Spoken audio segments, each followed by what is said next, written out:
I really want to go traveling. I don't mind where we go, as long as I have my friends with me. Kenapa? Sekejap.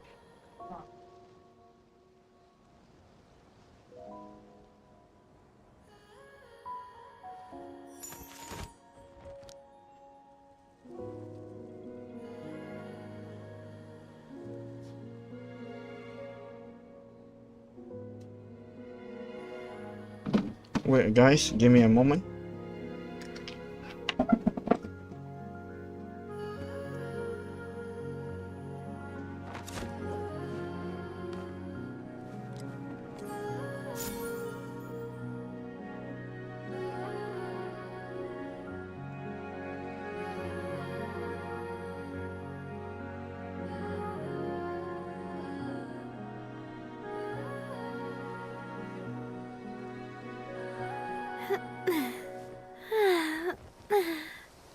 Oh, oh, um, mm.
Oh, oh, um, mm.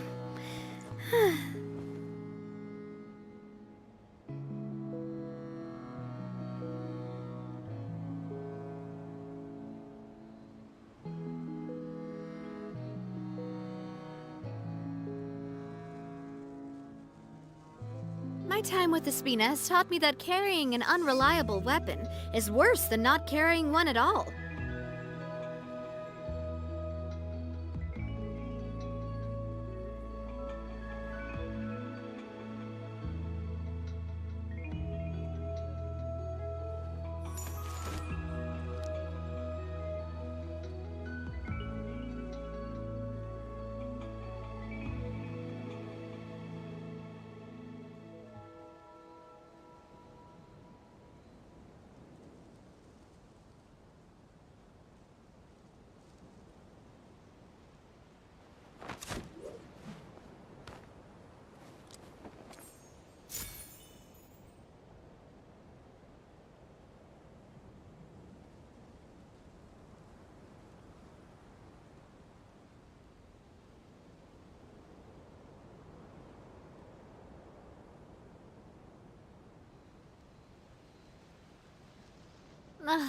I really want to go traveling.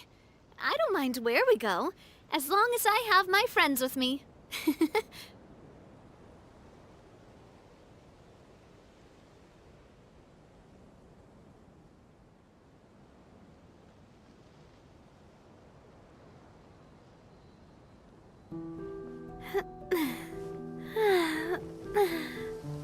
Oh, oh, mm.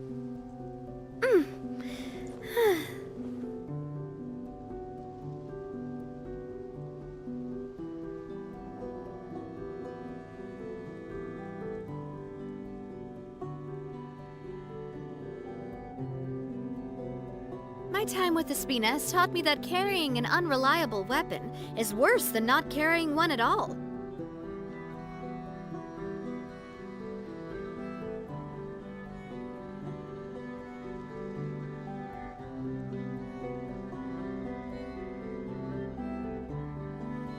Oh,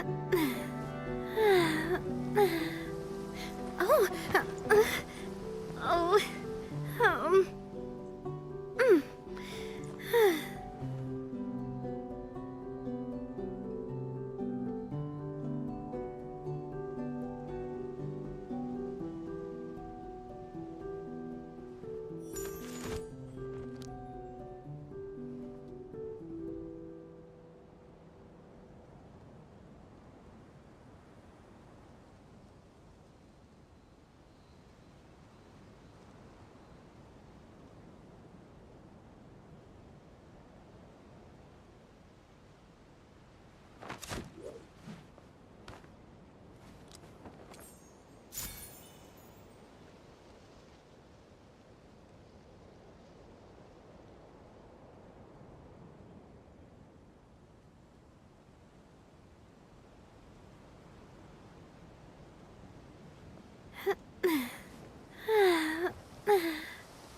Oh, oh, um, mm.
Ugh, I really want to go traveling. I don't mind where we go, as long as I have my friends with me.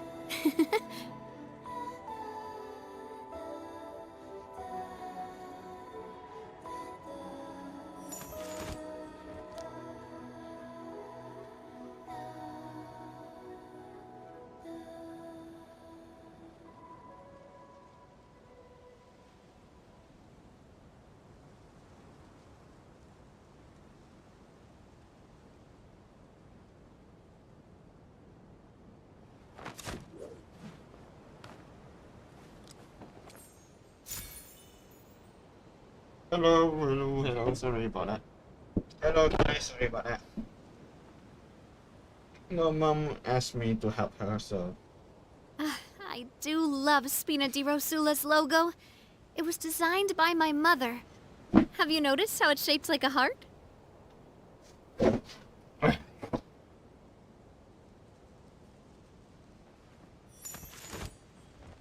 Hello everyone, welcome. Hello.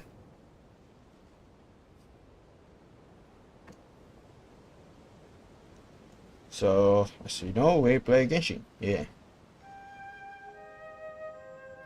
Before that, if you guys new here, make sure to like, subscribe, okay guys? Let's see, is there anyone here? Oh, I'm talking long. Both.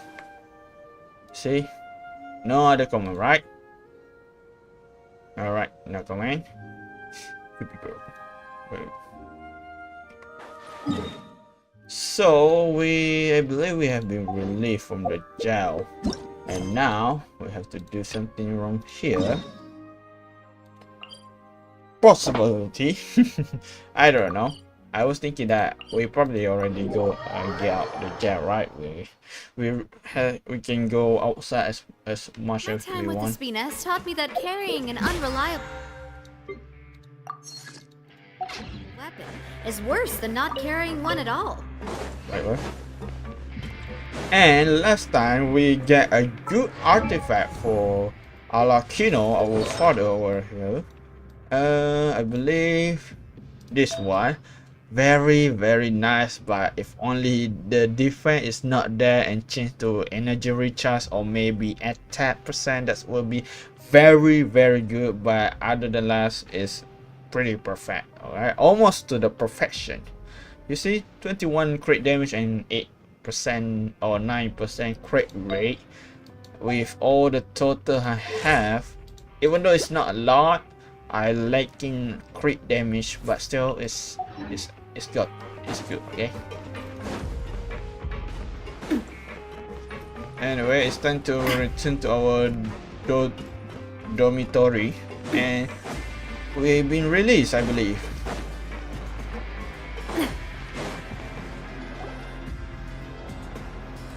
Some time has passed since the accident of Fortress of Meropide, and you said that. Now for a little rest after breakfast. Wait a sec. Isn't something important supposed to happen today? Peppo. Oh, today's our big day! We're supposed to leave the Fortress of Meropide! Come on, we've got to go complete the release procedures now! Oh no, there are some Nero no me. And now. By the way, this is my wife.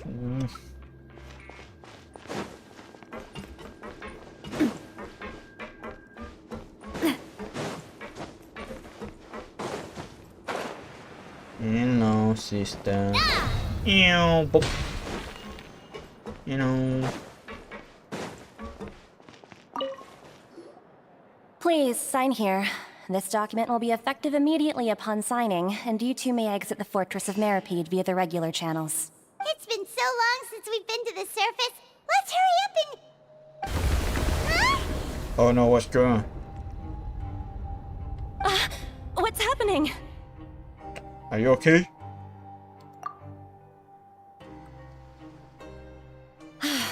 I'm fine, thanks. But I wonder what that tremor was just now. Let's go ask the Duke. Hello, the Duke. Thank you. A new life begin. You mean killing all innocent people? Yeah.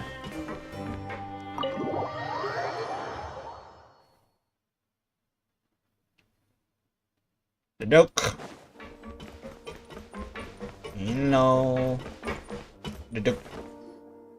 Your Grace? Ah, good to see you two.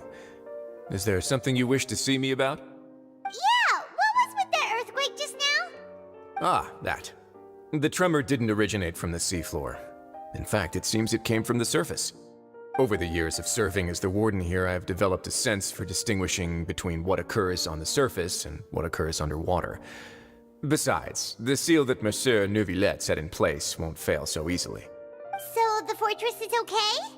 If you recall our last incident, if there really were a problem, there would be crowds of inmates in a panic right now. Huh, you've got a point. Okay, seems we need to get back up to the surface and ask about what happened. By the way, do you know what day it is today? I believe today is this month's pipe cleaning day. Wait, seriously? Actually, today is the day you buy to the Ah, forest. yes. Have you completed your release papers? Yep. It's you two. Hello, the Sith Are you Wing. leaving now? Imagine Seth Wing. Oh my god, that's kind of dirty. I mean, Nova that would do that. That's right! Today is our last day in prison! But now that Paimon says that, it doesn't feel like we were confined here. It's actually been pretty nice! A lot of people have helped us out. Oh yeah, Paimon feels fond of this place now! Then be sure to come back and visit. I'll miss you. I'm not. If Right. you've signed the release papers, then you're free to go. The guards will escort you out. You're not going to see us off? I knew you'd ask. All right, sure. Let's go. Well, you actually agreed. No worries, you must be busy. Paimon was just joking. Joking. Ah, so you do have a polite side, I see. After being down here for so long, I imagine you must feel like you're lacking companionship. Shall I come along too? I don't know about that. I'm afraid Neuvillette will see us and thought we're dating. So I don't want to do that. Don't worry, we'll come back to see you. Grandma really likes the cafeteria here. The chefs sure do know how to make good grub. I hope you won't be here as convicts the next time I see you. Yeah. We'll do our best to stay out of trouble. Well, it seems our work in the Fortress of Meropide is finished. That's the end of another chapter in our journey. And since Nervalev was the one who asked us to come here, we should probably go report to him now. Next up, the Palais Mermonia. Still don't know You're where's that. going to see Monsieur Nervillette? Please pass on our kind regards. I'm sure just your regards will do, no? Yeah. I believe it would be the polite thing to do. You're right. I've heard the Palais has been terribly busy these days. Tell him that I hope he hasn't been overwhelmed by the recent string of troubles.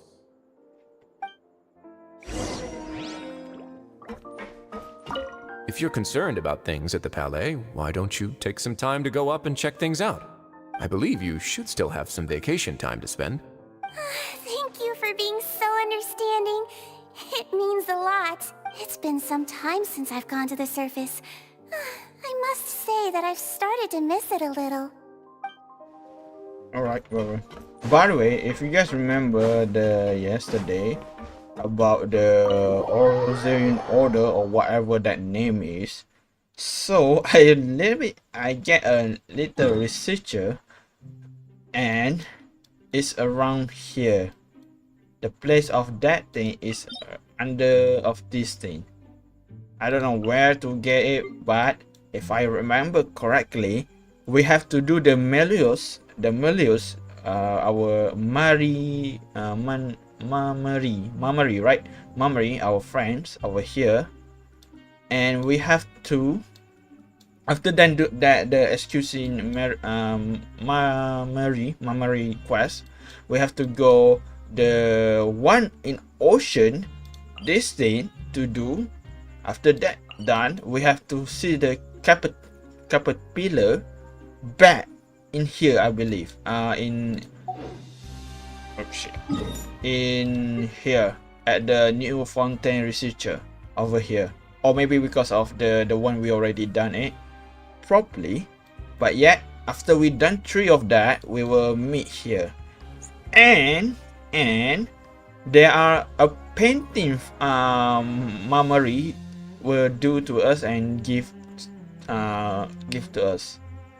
Yeah, I still miss her or him. I don't know what gender he is, because I see in Wikipedia or something on Genshin it say gender do not know. Because it's not, he do not LGBT, okay, because they do not want to put that, because a lot of people who support LGBT will be upset with it. Alright. Other than last, we have to go back on surface and meet Novalat. Let's go here because I want to know what the trip is. You know.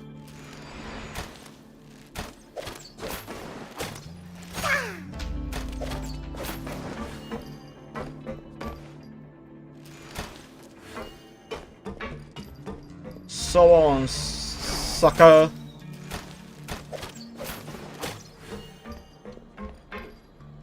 Hurry up, how long is this thing? What the fuck, man? Sorry, my wife, I don't want to speak that name. Cannot this thing go a little bit faster? Oh. Bro, parkour. You know.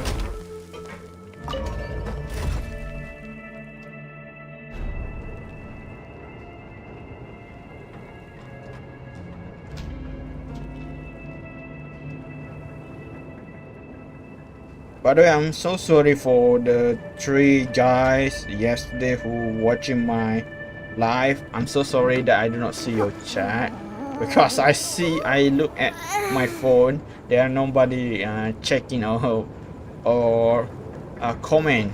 So I'm so sorry about that. If I look over here, yep, no one is checking, so it's okay.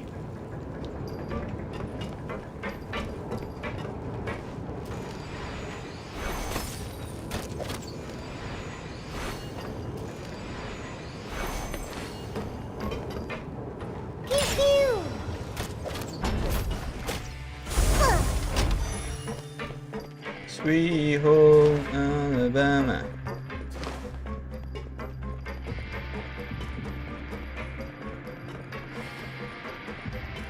Wow, so many guys around here. Oh yeah, we get this thing, right?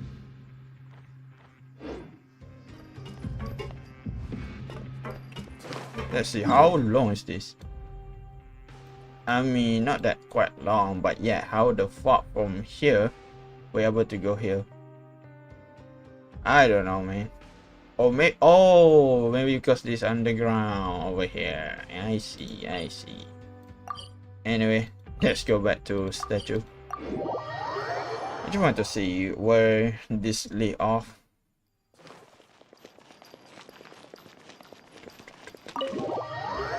No flight. Yeah. Let's go. We have some random guy have a problem with map. The Palais Mermonia sure is buzzing with activity today. Halt! Huh? Oh, it's you two. Apologies. Monsieur Neuvillette did say you'd be welcome at any time. Excuse me, would you mind helping me take a look at this report? I'll be right there. Sorry, I've got my hands full here. You can see yourselves in. Okay. Everyone's Little. so busy. Seems a lot has been happening.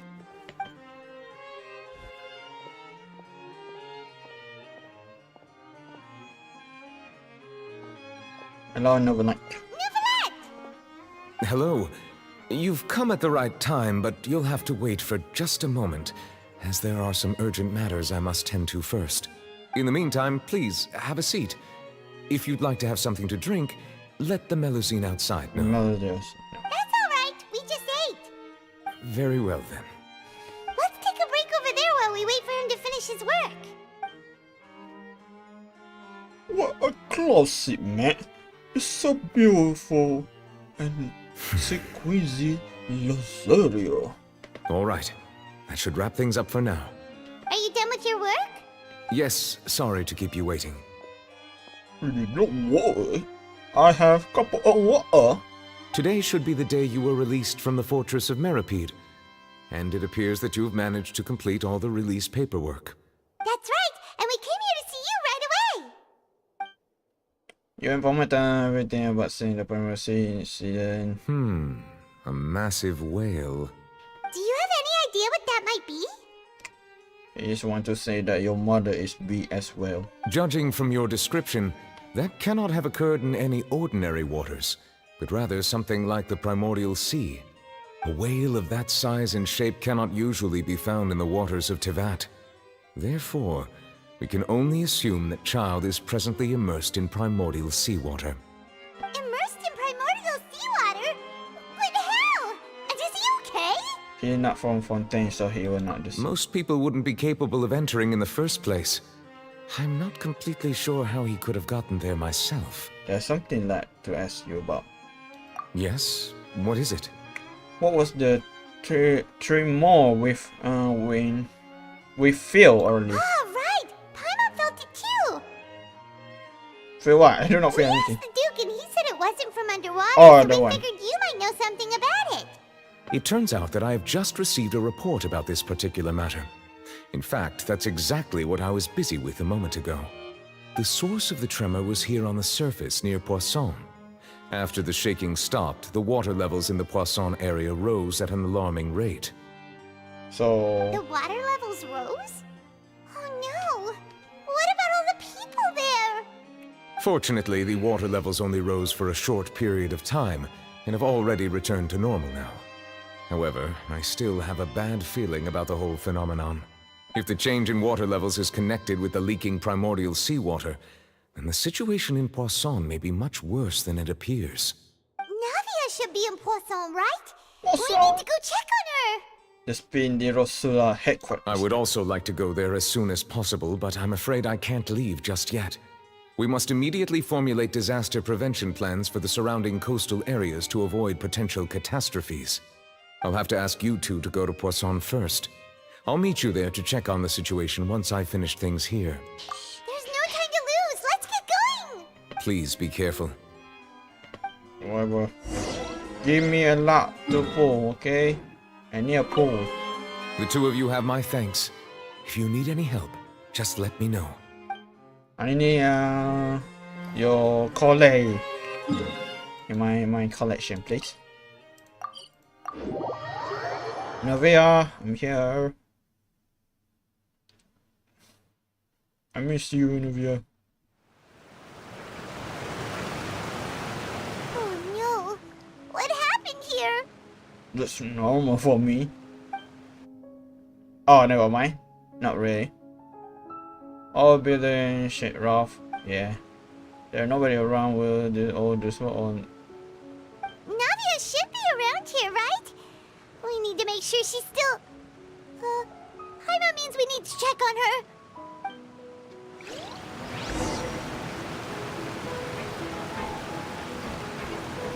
Ha, I'm here. Friend, are you here? Oh, it's someone up there. Hello. Hello. Hello, sir. What are you doing up here? Hello. We haven't seen a single soul all the way here. Oh, this is getting scary. What will I ever do now? Look, there's someone on the roof over there. Just stay put. We're coming up. Watch your balance. All right, just hurry.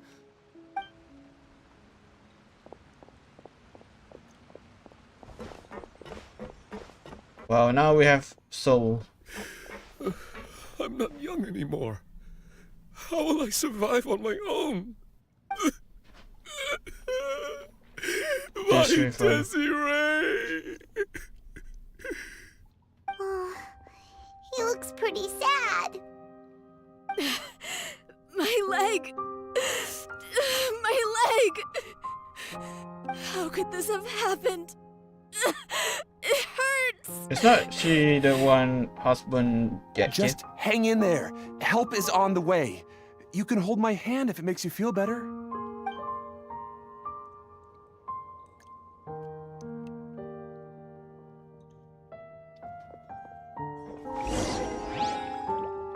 Let's go.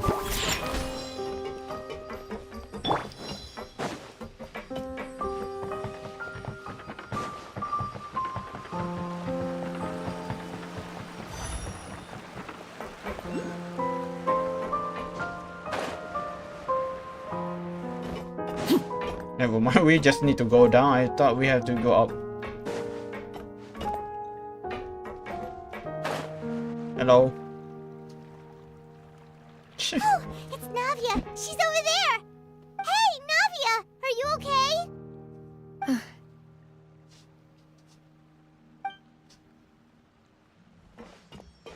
You're here. No, she We said. heard there was a situation in Poisson, so we came as quickly as we could. Yes. As you can see, the water level suddenly rose. It caused quite the disturbance, in fact. Oh no, where's the silver and another one? Demoiselle! There was a wounded resident next to a building southeast of here. We've already transported him to safety, but we've run out of medical supplies. He's wounded? How badly? He fell, so it's probably a broken leg. He's pretty shaken up. When the water level rose, he desperately climbed up to the roof. Once the water receded and he saw the ground, he became terrified and eventually... Oh no. He jumped down then. Find the leader of Squad 1 and tell him to take the wounded resident to see a doctor. He should know where to go. Understood. I'll take over his search and rescue mission in the meantime. All right. You'll be in charge. Where's the silver and another guy? I'm Oh man. sorry. Where were we? The situation in Poisson? Ah, right. Allow me to explain. A little earlier, we suddenly heard a loud noise. At first, everyone thought that something might have exploded on an aquabus. But before we knew it, water started pouring out from everywhere. The rushing water seemed a little odd, almost like the unique color of primordial seawater. Some people didn't realize the danger and thought it was just ordinary water, leaking from somewhere. Everyone on the street who happened to be close to the water didn't have a chance to escape. As the water levels rose, they suddenly disappeared.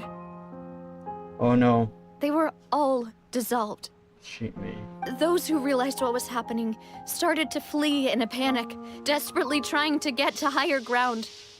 Many were injured in the stampede, and some people fell from significant heights. Shit. The Spina di Rosula initiated rescue operations as quickly as possible, but there have been a lot of casualties.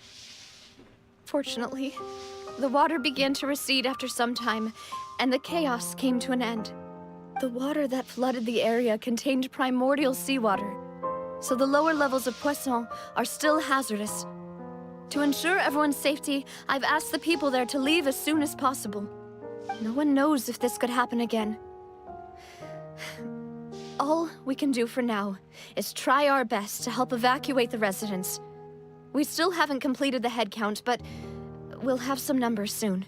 How awful. And all of this just came out of nowhere. It was quite frightening indeed. I only wish that everything that just happened was a bad dream. Is there any way we can help, Navia? Thank you for being so willing to help in a moment of crisis like this. You don't know how much it means to me. I really can't express how grateful I am. Wait, we missing some people, are we? Don't say that, Navia. That's what friends are for. By the way, yes, Melus and Suvo. Demoiselle, we've got a situation here. I'll be No, right don't tell there. me they'll die because of the primordial sea. Sorry, I need to go for now. Oh no, Suvo. And off she goes. Seems it might be a while before she can take a break. Never walk at all. Many people in a method to try to play that as a more. Okay, the wounded are being tended to, and we finished a preliminary head count. More support has just arrived, so I suppose I finally have a moment to focus on my own matters. Of course, we should remain ready for anything, and continue doing our best to rescue others. I'll be sure to have everyone at the Spina di Rosula ready to render assistance. Traveler, Paimon, would you two accompany me to my father's grave for a moment? Huh? Right now? I understand. Thank you. No, Suvo and Melus is die. No, fucking hell. Oh my god. Melus. And that silver guy. Both of them is very, I mean, the silver is still younger, but Melus is the most important because he the one who, you know, understand the situation back then. But now, he no longer here.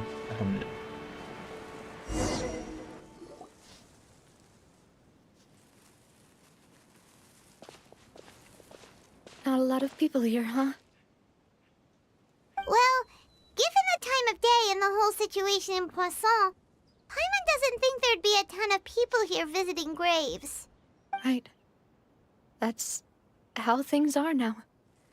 The living are so exhausted that they've no strength to spare any words for the dead. Navia? They don't need to push yourself so hard. Navia, what's wrong? Sorry. I just...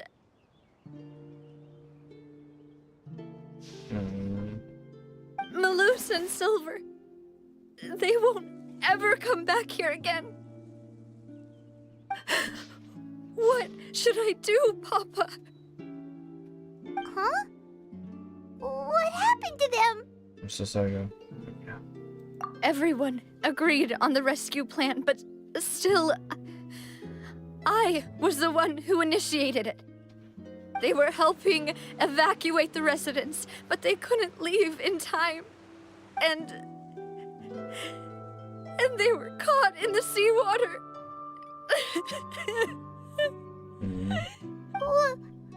What should we do?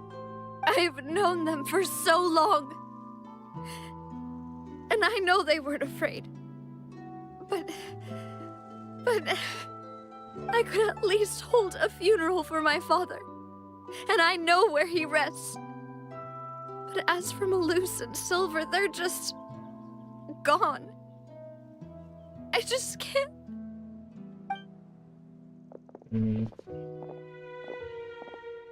Everything looks so clean after it rains. Even the gravestones. I didn't expect that you'd enjoy a glass of red wine in front of Master Callus's grave. I can understand.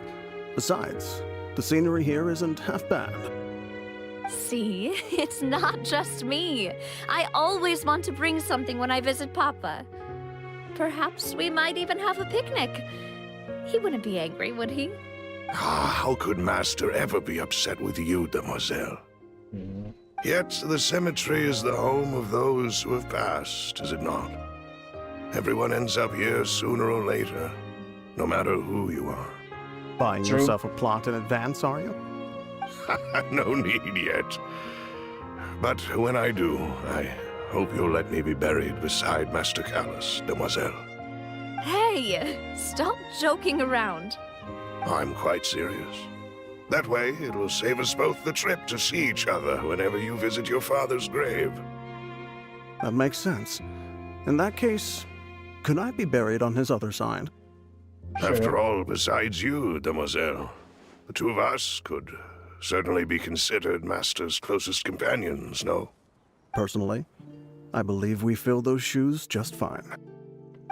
Why are you bringing this up all of a sudden? Seriously. All right. I'll remember your requests. But I'd really prefer not to talk about this stuff. And what do you mean by saving me a trip? I'd make the journey even if I had to visit you two somewhere else. I'd promised to let them rest in peace here. But here I am breaking that promise. Shit, man, it's kinda sad though. It's kinda sad.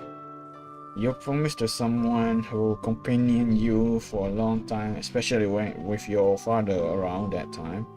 Yet, you cannot provide it with it, and you will feel sad because of that. I get your feeling, Navia. It's okay, Navia. At least someone will be there, right? I'm sorry for letting you see me in a mess like this. I don't usually cry, really. Paimon doesn't know how to help you feel better. But, well, she understands how you feel. I'd always thought I could make my wishes come true. But now that I think about it, that never solely relied on me. Many things can only be accomplished with someone else's help. Malus and Silver have helped me so much. But by contrast, I could do nothing for them. I'm so sorry. You can spend as much time as you need here, Navia. We'll stay with you. Yeah, we're here for you. Thank you. Right now, you don't know how much that means. By the way, you can have a look at this. It's a list of victims from the incident that took place here. Obena, Khan, Oh, by now. Burnett, Bro, Burnett. Giverny, Francine, Karina, Daisy Ray, Joinville, Julianne, Julianne, Esson, as as well as Malus and Silver. So, everyone else is safe. But still... It's okay. I know what you're thinking. And you're right. We lost Malus and Silver. But we were able to save more than we anticipated. The overall outcome indicates that the cost was was worth it. No one No one sacrifice is truly necessary. Right. Don't think that way, Navia. One person might be saved at the expense of another, sure, but that isn't something we should ever consider a trade. Malus and Silver were not the price for saving anyone. They're heroes. You're right.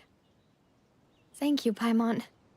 Hey, how about me? What you said just now was pretty amazing, actually. I'll remember your words. Bro, how about me? Oh. Really? Seems you've become more eloquent in the time since we last met. Oh no.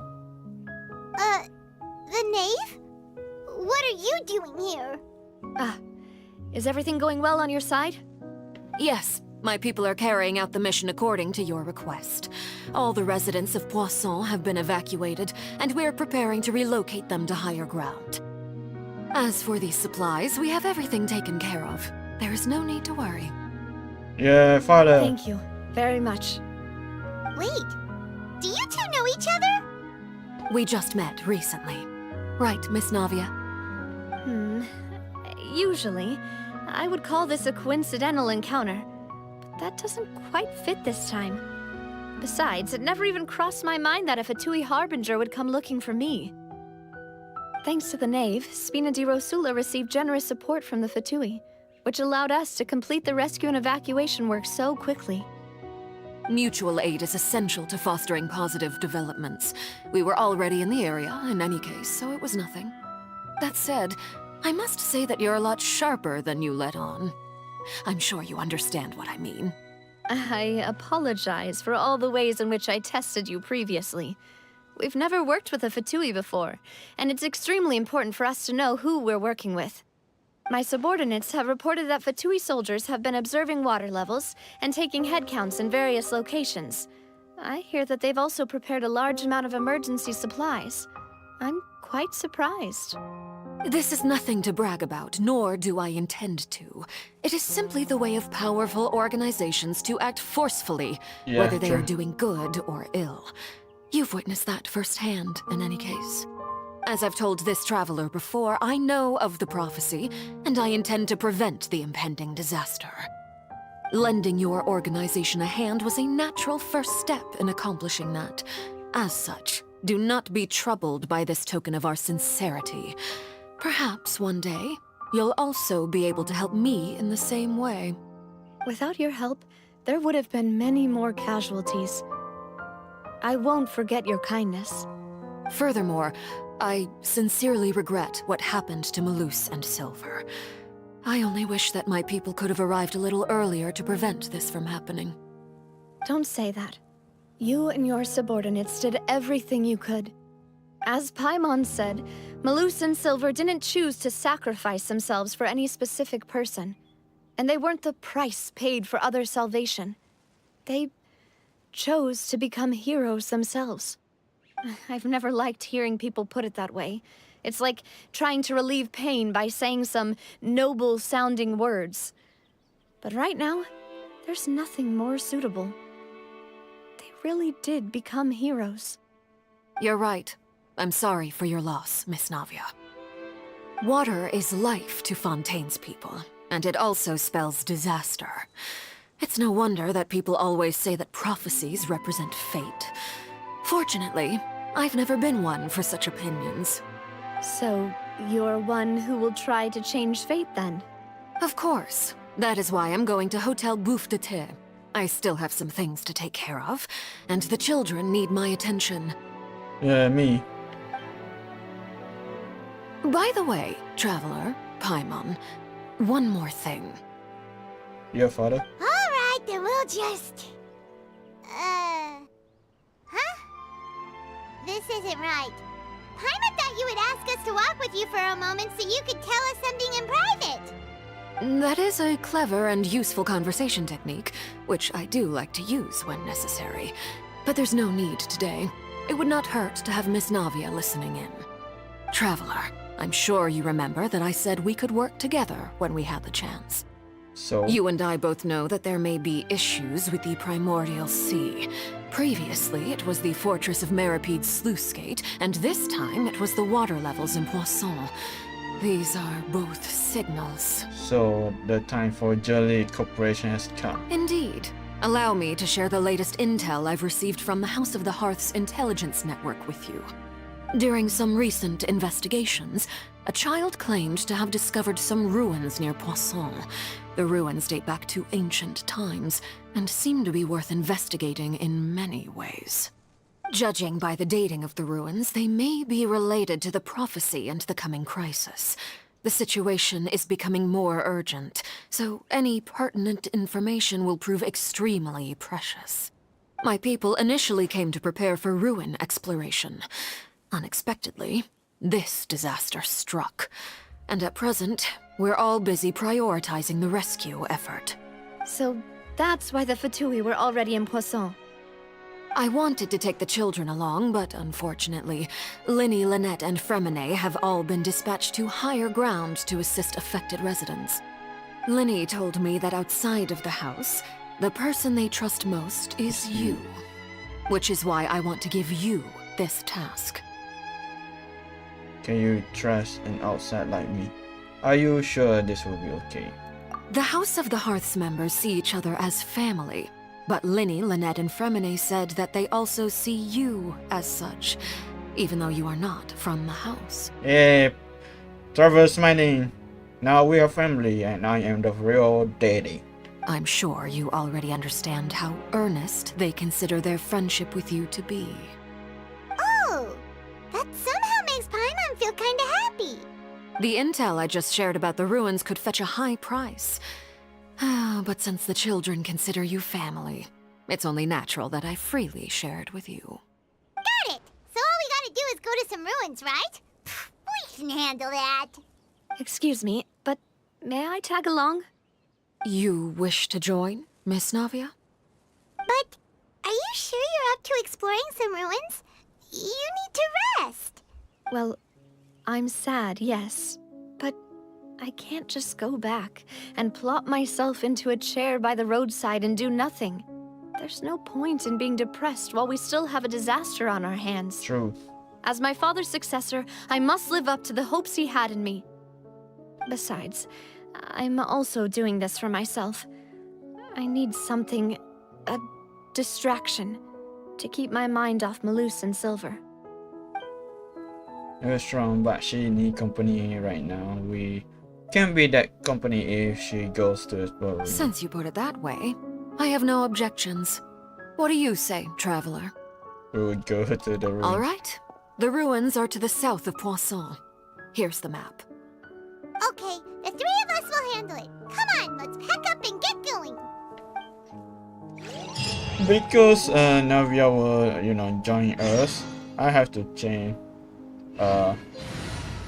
this to her. Let's get this show on the road. Shut up. I love you because you give me a very good support damage, right? Oh, this underwater, the thing, I totally forgot about that. So it's wrong here. Should we walk or teleport? Teleport, of course. Why am I a fucking stupid man? By the way, let's see if there anyone's message or comment. By the way, I'm sorry if I do not see your comment, right? Sometimes this phone do not want to show it. So for double checking, I will go to my main one. Yep, no one is here for now. Alright, my way. Alright, let's go. Also, I just saw this thing. Hello! As a father of the terrible economic stamina. Flags up! Observe! Shake it out!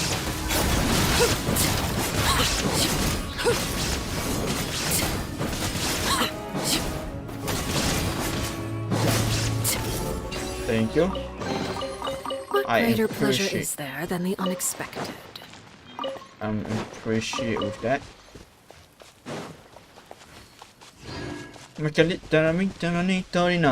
what we get? Something over there.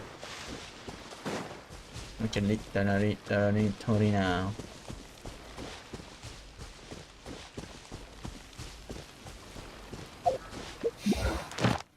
Let me guess. Yep.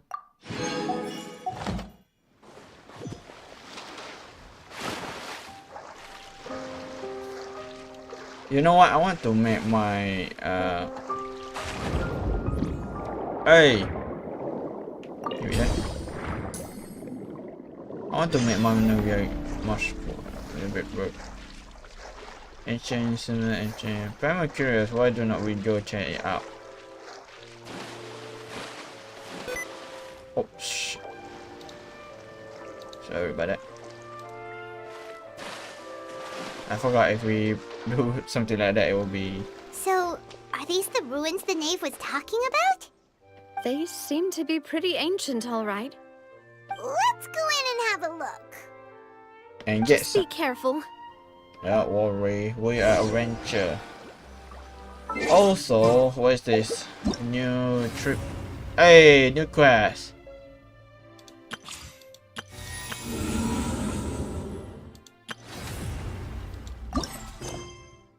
I will do that later on. Now let's go inside.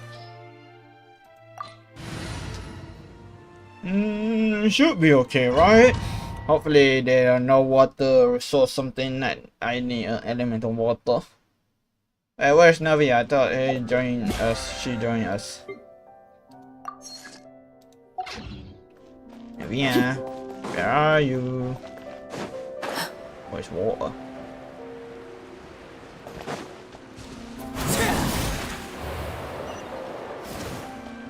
Hey, is that Capitilla? Capitilla, is that you? Nope. No. Hello. What are you guys doing here? You're not Capitilla. You're a freak. I'm stuck. Think you can bully me?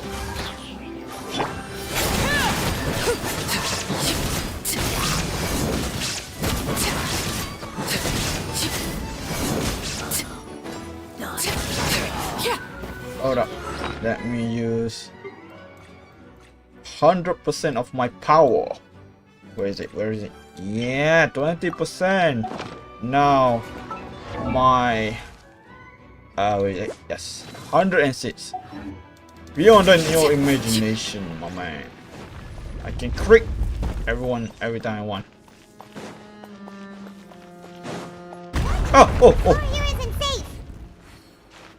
Fucking. Oh, that scared me. Hello, call me when you want. Call me when you need.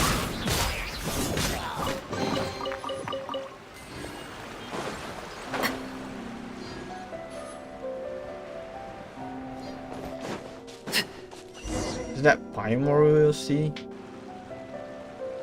This place has also been contaminated by primordial seawater. Yeah. And a lot of it, too. A Fontanian would most likely dissolve the moment they fell in. You should go back safety, Navia. Right! You can't go down if there's primordial seawater. It's too dangerous, and it won't be any help for you to just stay here. Don't get by my wrong. We're not saying you're useless. It's just that... No, you're right. I can't do anything in this situation. I'll leave this to you. For the love of you, lot of things here. Maybe there are no way back.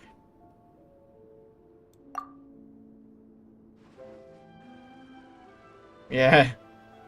That complicates things. Maybe the only way left is forward.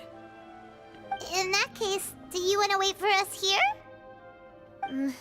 The water levels here are unstable, and there's a chance the water will rise. So staying here wouldn't be safe either. I'll go together with you. Perhaps we'll find the exit just up ahead. So that there is not any other way. All right. Come with us for now then, but please be careful. I mean, she can. Yeah. No, it's a dead end. Let's try climbing over from the side. What happens if I... Yep. I know it.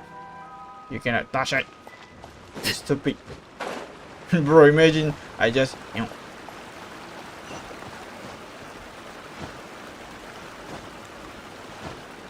Hello, Mr. Bean is here. So I need to go up.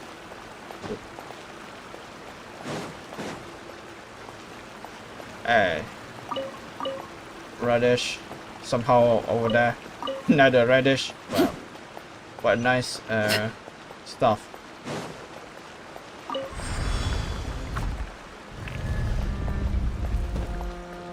Holy crap, it's beautiful. What is that?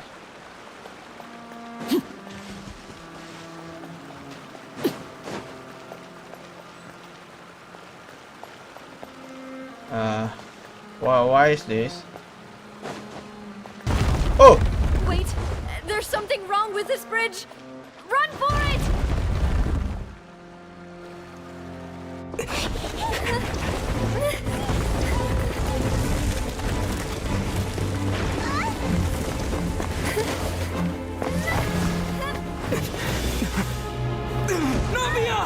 Novia!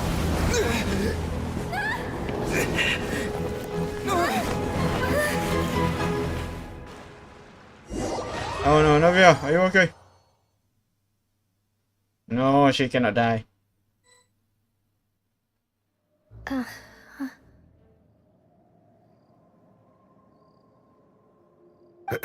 Demoiselle? Huh? Demoiselle, what are you doing here by yourself? Would you be standing here till dark if I hadn't come to get you? Maybe she just wants some time to herself, Malus. Oh, was I sleeping? Yes, it would appear so. I must be tired. That's quite possible. However, you were the one that suggested we go out for a walk. Oh, right. I nearly forgot. Oh no, is this the past? It must have slipped my mind when I dozed off. I haven't had a nap today yet. Have I? This is a familiar feeling, yet something's a little strange. Is something the matter, Demoiselle? Oh, no. No, I'm fine. I was just trying to recall why we came out for a walk. Do you remember Mr. Giverny? He'd requested our help before with foreign merchants who had a debt dispute with him, and we'd resolved the matter not long ago. We were headed to see how things were going with him at the moment. Ah, right. Yes. I remember now. Oh, Miss Navia.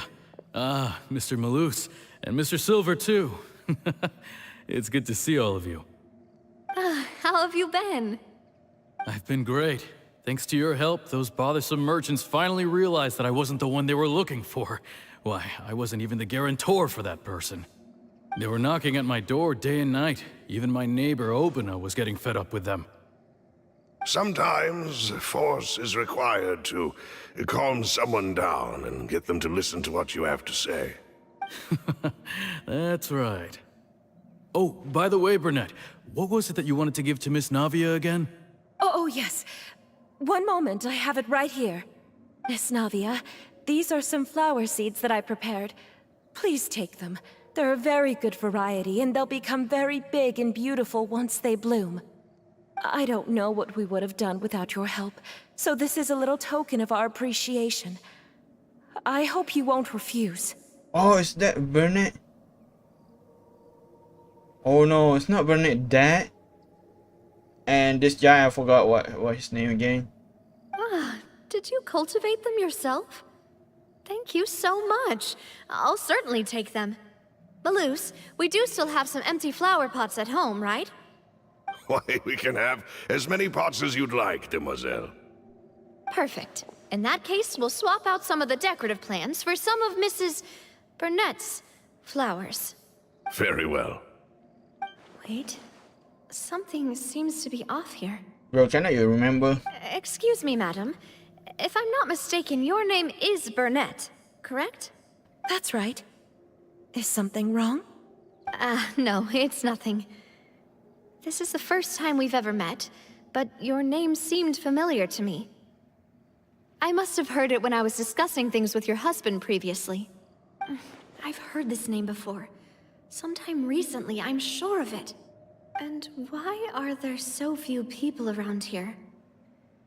We must mind the time, demoiselle. We still have important things to attend to today. We do? Like what? Well, now, did you forget? Miss Navia, here you are. I've been looking for you. Please, come to the Opera House. Your trial is about to begin. My trial? Wait, why would I need to go to the Opera House? Yes, she's right, demoiselle. It's just about time now, so we should get going. Oh? All right then. Yo, get out there, you motherfuckers.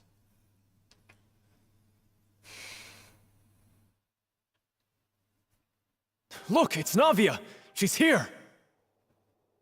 And her two attendants are with her. Goodness, everyone's finally here. There sure are a lot of people here to see the trial. And they all seem to be oddly excited about something. I even know some of these people. Karina, Desiree, Oh no. Joyville, Jolien, Essen. Why are so many people here? And why do I have no recollection of this case? And as for the judge... huh? Where's Monsieur Neuvillette? Please sit in the defendant's seat. Don't worry, Silver and I shall accompany you. All right. But are you sure you can stand behind me? Typically, it wouldn't be allowed, but today is an exception. Hey, what kind of place do they think this is? Come on. Do they have any idea what they're doing? Seriously. Enough with the whispering! Could someone please tell me where Monsieur Neuvillette is? And why I'm standing trial? My dear Miss Navia, have you not yet realized what you've done? In that case, allow me to explain. As all here know, you are Master Callus's successor, the head of the Spina di Rosula, someone held in high regard by every soul in Poisson. After you took over the Spina, you treated all of us just like the late Master Callus had. If anyone in need reached out to you for help, you responded. Not only you, but your butler, your subordinates, nearly everyone in the Spina di Rosula fought for the well-being of those in Poisson. Wait a moment. Aren't you just proving that I'm a good person? Yes, correct. Absolutely right. And that is why you stand accused. You have helped so many people get through so many difficulties. You are one with us. We are inseparable. We are one big family, all of us who are from Poisson, inextricably linked. And with you being so important, we couldn't possibly do without you. Therefore, this fair and honorable court shall declare you guilty, and you shall stay here. You will be together with us forever. Huh? What are you saying? Everything you have said is correct. I have indeed done a lot for my hometown, and I would be willing to be with you all, but what is the purpose of having me stand here like this? What is there to discuss? Ah, well, if that's what you think, then I have no further comments. How wonderful, Miss Navia! No. I know all these people. Why are they laughing? I seem to remember now. Yes, I get it. This trial is... Wait just a moment. This isn't right! Malus? What was that, Mr. Malus? Our conclusion is very clear and unanimous. Let the court judge her now. She's guilty! Stay here, Navia! You're one of us! Oh no. Oh, Malus and Silver realize something and they don't want to do this to her. Demoiselle, don't admit guilt. This trial means to keep you here forever. I wish to exercise my right to defend Our Lady. Mr. Joinville, you only know of Navia's goodness, but nothing of her utterly independent mind. She was born a free and independent spirit. She has never been tied down by anything. Indeed, even the death of Master Callus couldn't stop her. Her actions cannot serve as proof that she identifies herself as part of any group. She merely acted as an individual, extending her hand to help others. Please do not mistake her actions as being otherwise. Really? As an individual, you say? Don't forget, we are all Fontanians here. This is the nation of justice, the nation of Hydro! Even if Miss Navia only voluntarily rendered her assistance, that doesn't change the fact that her beautiful soul must return to everyone. Water accepts all, blends with all. It will surely accept her kindness. Everything is measured here in the nation of Hydro, and in the end, everyone shall meld together. Thus, when a unanimous opinion emerges, that opinion represents justice. Now I speak for everyone. Our opinion is consistent. Navia should stay. We and Navia are one. And you would call this justice? Preposterous. You are merely jealous that Demoiselle still has a chance to exist as an individual. Have you forgotten how much you all once longed to become individuals, to become independent? Do you mean to defy our justice? If your justice is flawed, then why should we acknowledge it? As you said, we can also have our own justice. Silver and I shall defend Demoiselle. And that is how we will enforce justice. Ugh, my head... It hurts. Demoiselle. Silver, it hurts. My head is spinning. All I can see is stars swirling in front of me. I remember now. Everything that seemed odd from the very beginning. Karina, Desiree, Joyville, Jolien, Essen, and Mr. Giverny and Mrs. Burnett, who we met earlier. Even Malus and Silver. I don't want to admit it, but they're all dead. Don't be afraid, and don't admit guilt. We will protect you to the very end. Absurd! Who are you to say that she cannot be judged? We are the majority, and in the nation of trials, the majority is absolute justice. We are the will of all. Don't let them escape! We shall keep Navia here with us! Mr. Malus and Mr. Silver, must you be so stubborn? How could the two of you possibly hope to stand against the collective? Do not resist. This judgment is fair and just. Navia belongs to us. After all that happened, she should not be left alone in Poisson. What are you saying? No more excuses! He says we're jealous. Jealous? How could she possibly be an independent individual? What's with these people? Who's jealous of her? She belongs to us! Miss Navia, she... Silence. What? Oh no. That's...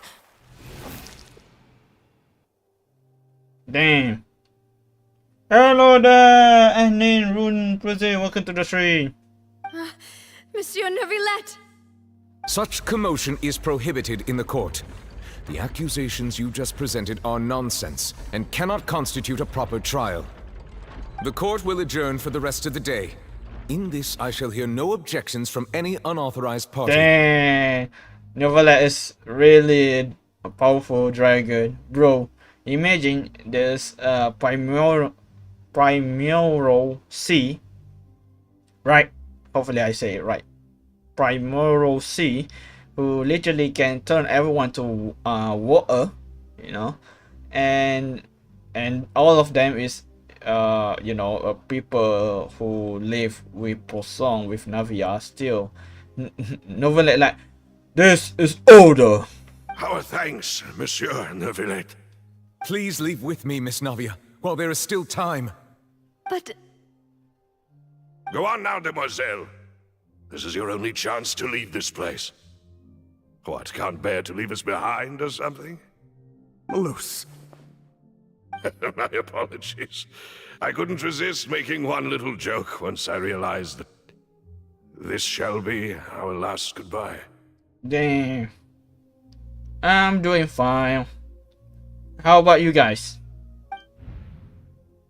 Malus, Silver. Quickly, you must come now. Goodbye, demoiselle. Shit, man.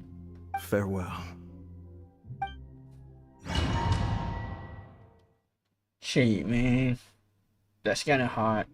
No, wait! Just a second! Navia? You're awake. Good. I must have been dreaming. Malus and Silver were still alive, and they were defending me at some insane trial. It looks like you're all right. Did all the sad feelings cause you to have a nightmare? Paimon could give you a hug. Me the too. ruins you were exploring suffered a cave-in. When I arrived, I found you falling toward the water. You were just about to be dissolved within, but I What is it? I think I saw 2 Oceanids protecting you. It was only for a moment, perhaps even a fraction of a second, but they gave me the chance to retrieve you. Were it not for their intervention, I would not have been able to rescue you before your consciousness dissipated. Wait, did you say Oceanids? You mean like what happened with Vache? so people dissolve become oceanic? Perhaps those 2 Oceanids were the people you saw in your dream. Oh, Silver. Moose. I'm subscribed. How many subscribers do you have? I have 10,000, 11,000. Yeah, I'm not a very big YouTuber, but still I do a great job. And I like to do it as my job, but because you know I'm not that popular, so I have to do you know, do work on real life to find a job. I always told them that they didn't have to protect me. To think that they'd keep doing so even after death. Please come with me. Damn. Neuvillette, are you okay? Oh, I am quite all right. Perhaps there's something we could chat about? Why do you look so stiff all of a sudden? I mean, he helped her. Oh, Paimon knows. You're the type who feels awkward when there's nothing to talk about, right? Okay, sure. Have a good day. It's okay, you can come back anytime. Hopefully you have a good day, okay? I merely thought that we should give Navia some time to herself. Huh? Why didn't you just say so then? Don't you think it's even more awkward to call us over like this and then have nothing to talk about? I suppose so. By the way, we send her. Ah, Sigewinne. I hope all is well with her these days. Her work in the Fortress of Meropide has not been too much for her, has it? No way, don't worry. She's doing fine down there. She's an amazing head nurse. I see. Well, that is good.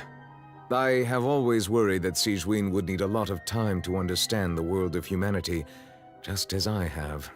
Oh, and the Duke also says hi. Even though Sigewinne made him do that. He hopes that you haven't been overwhelmed by all that's happened lately. Thank you. I have indeed been busy lately, and I also hope that everything is going well in the Fortress of Meropide. He still doesn't know what to talk about. Let's chat about something else then. You are the expert here. What should we do? So, Neuvillette, you're probably quite the swimmer, huh? Yes, of course. Yeah, because he's a freaking author. This isn't going anywhere. Let's try something else. How did you find these ruins? Did the knave tell you? Yes, in fact. I had arranged to meet you in Poisson, but when I arrived, I discovered that the Fatui were helping the residents evacuate. They had even transported a large quantity of supplies to the area. Amid my astonishment, I ran into the knave, and we had a chat. She informed me that she had asked you to investigate the ancient ruins here.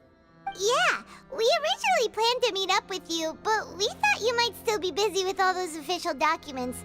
We didn't think exploring the ruins would take very long, and who would have thought you'd wrap things up so quickly? I hope Navia can get back her feet. I mean, it's kind of sad though. I'm sorry to have kept you all waiting like that. I'm feeling much better now. I guess we should get going again. Will you come with us, Monsieur Neuvillette? Of course. Yes, if you wouldn't mind my company. Bro.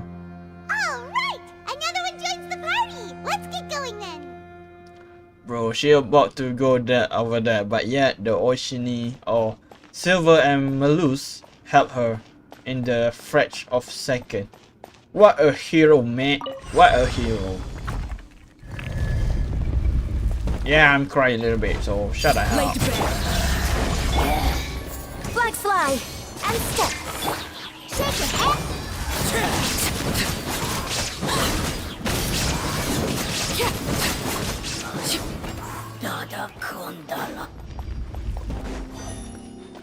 Wait, there are no chests here, right? I don't want to miss any chests around here.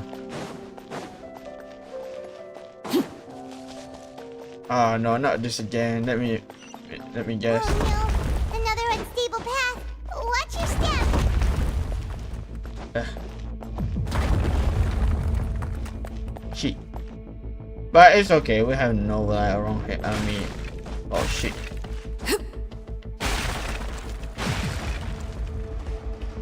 Ah! Oh shit. No! Tell me when you want. Bro, how?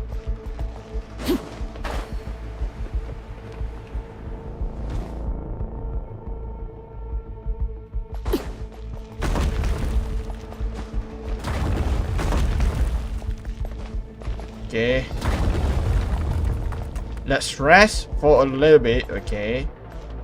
Boom, boom, boom, boom, boom, boom, okay.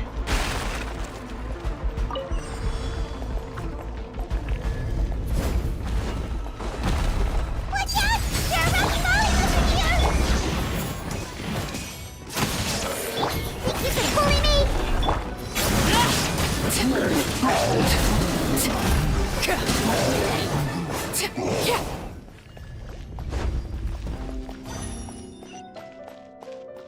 This game.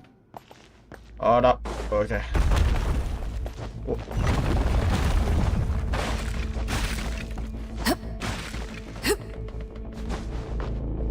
It seems we're almost at the top. Keep it up! Hold up, we need some stamina shit thing. Yes. Not this. Yes, this one. Spinning around the keys.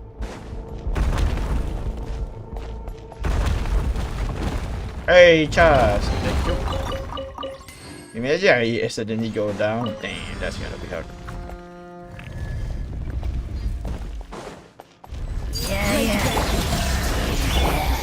Strike is one. Flag fly and leap.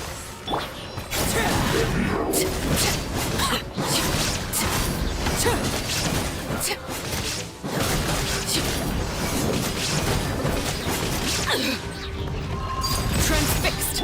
Illusion shattered.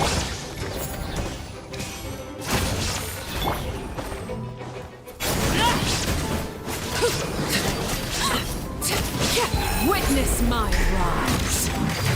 Laid bare.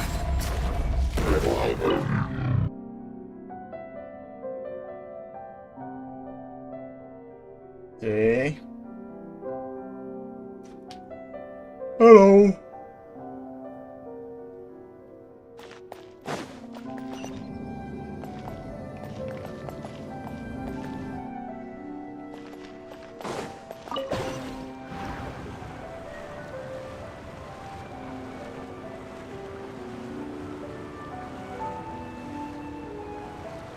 But what the fuck? How big is this thing?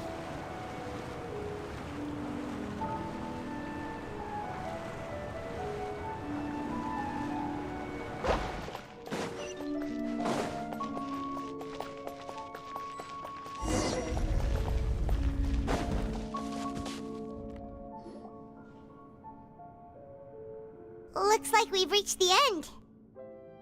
This is the place. There should not be any other hidden spaces in the vicinity.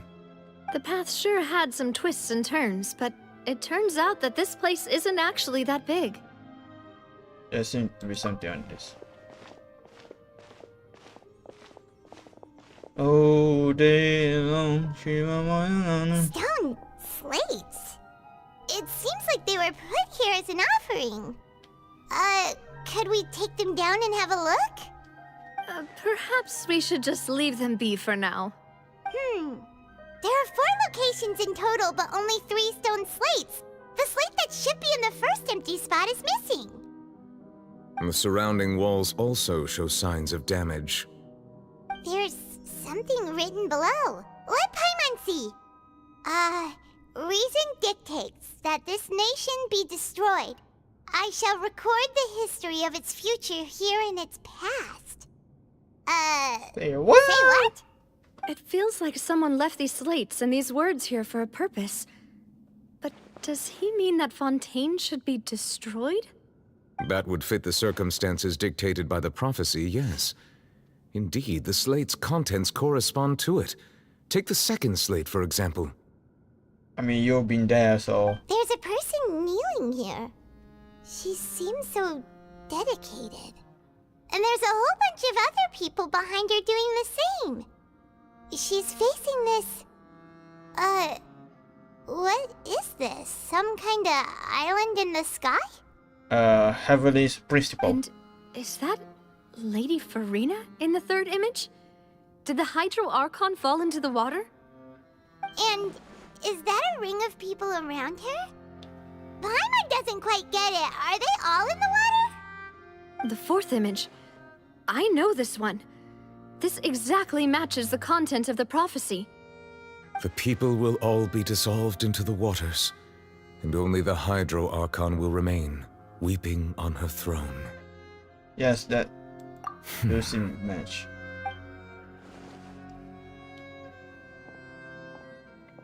I know you know about this.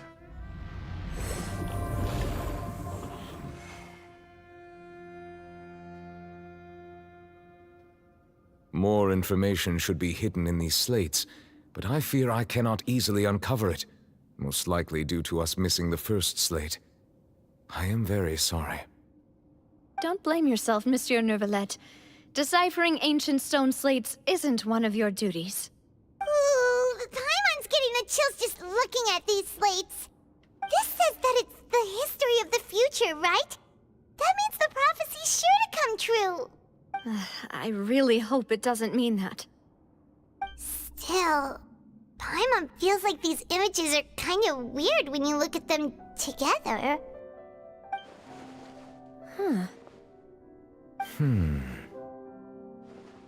I get what you mean, Paimon. Yes.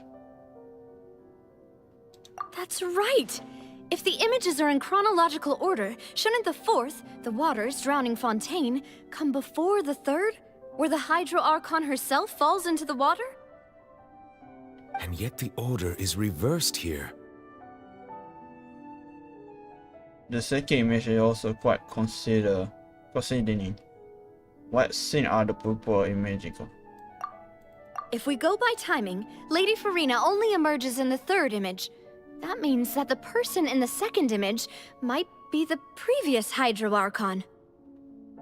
Egeria, then. I had never met her, but her appearance here does match the records. The previous Archon kneeling before the floating island in the skies, as if confessing a sin. Did she herself commit that sin? And if not, why would she be in such a posture? Also, I'm still wondering why these ancient stone slates are here at all. Judging from their contents, could this place be the origin of the prophecy? Does that mean that someone, or some people, once saw these slates? But who would have created these slates and left these words here? It's you. It seems that any further clues will have to come from Farina. In that case, there's no time to lose. There's nothing else to be gained here, so let's head back first. Yeah, we better get somewhere safe for now. Wonder who created the slate doesn't matter now. The real question is whether the thing will truly play out as the prophecy, fortune or not. Yeah, that's something to need to know. Oh, damn long.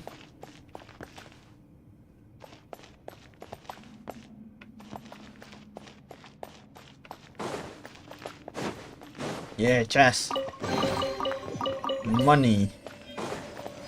Let's go. Oh, damn long. She's a monster on the nation. Let's split up here. I'm going to check on what's happening with the Spina. You know how it is. There's some things you just need to be there for yourself. You still have energy for that, Navia? Paimon's already beat. Just head back to the Fleuve Cendre and have a rest. And you then. do. Thanks for keeping me company all this time. I'll depart as well. Thanks for your hard work today. Rest well, everyone. Traveler, I will go talk to Farina tomorrow morning to ask about the stone slates.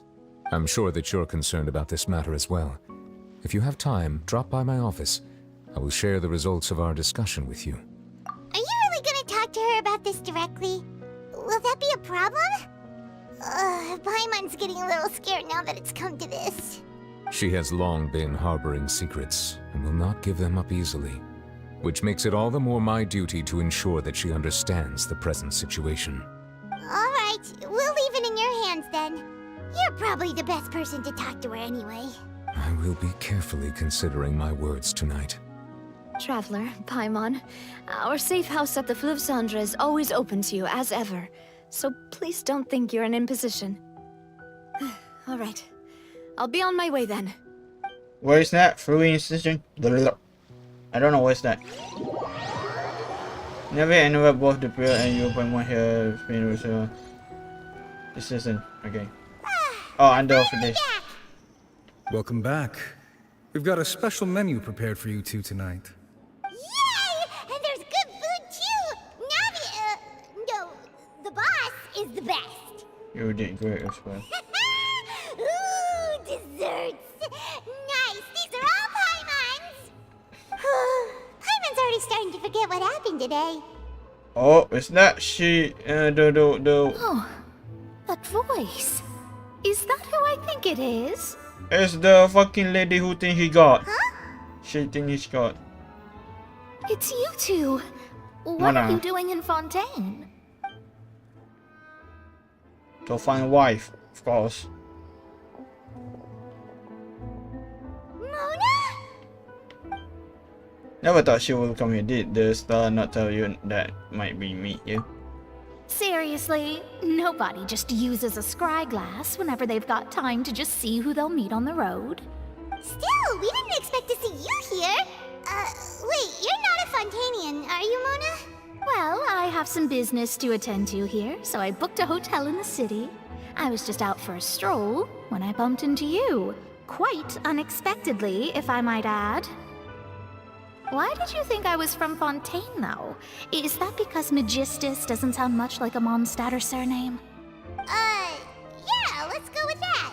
Well, I used to have my own surname, which was, well, some other thing. Either way, the old hag told me when she took me as her disciple that the first step to being a great astrologist's pupil was to change that name. There was nothing for it, really. She really is amazing at astrology, so I changed my name to what it is now according to her wishes.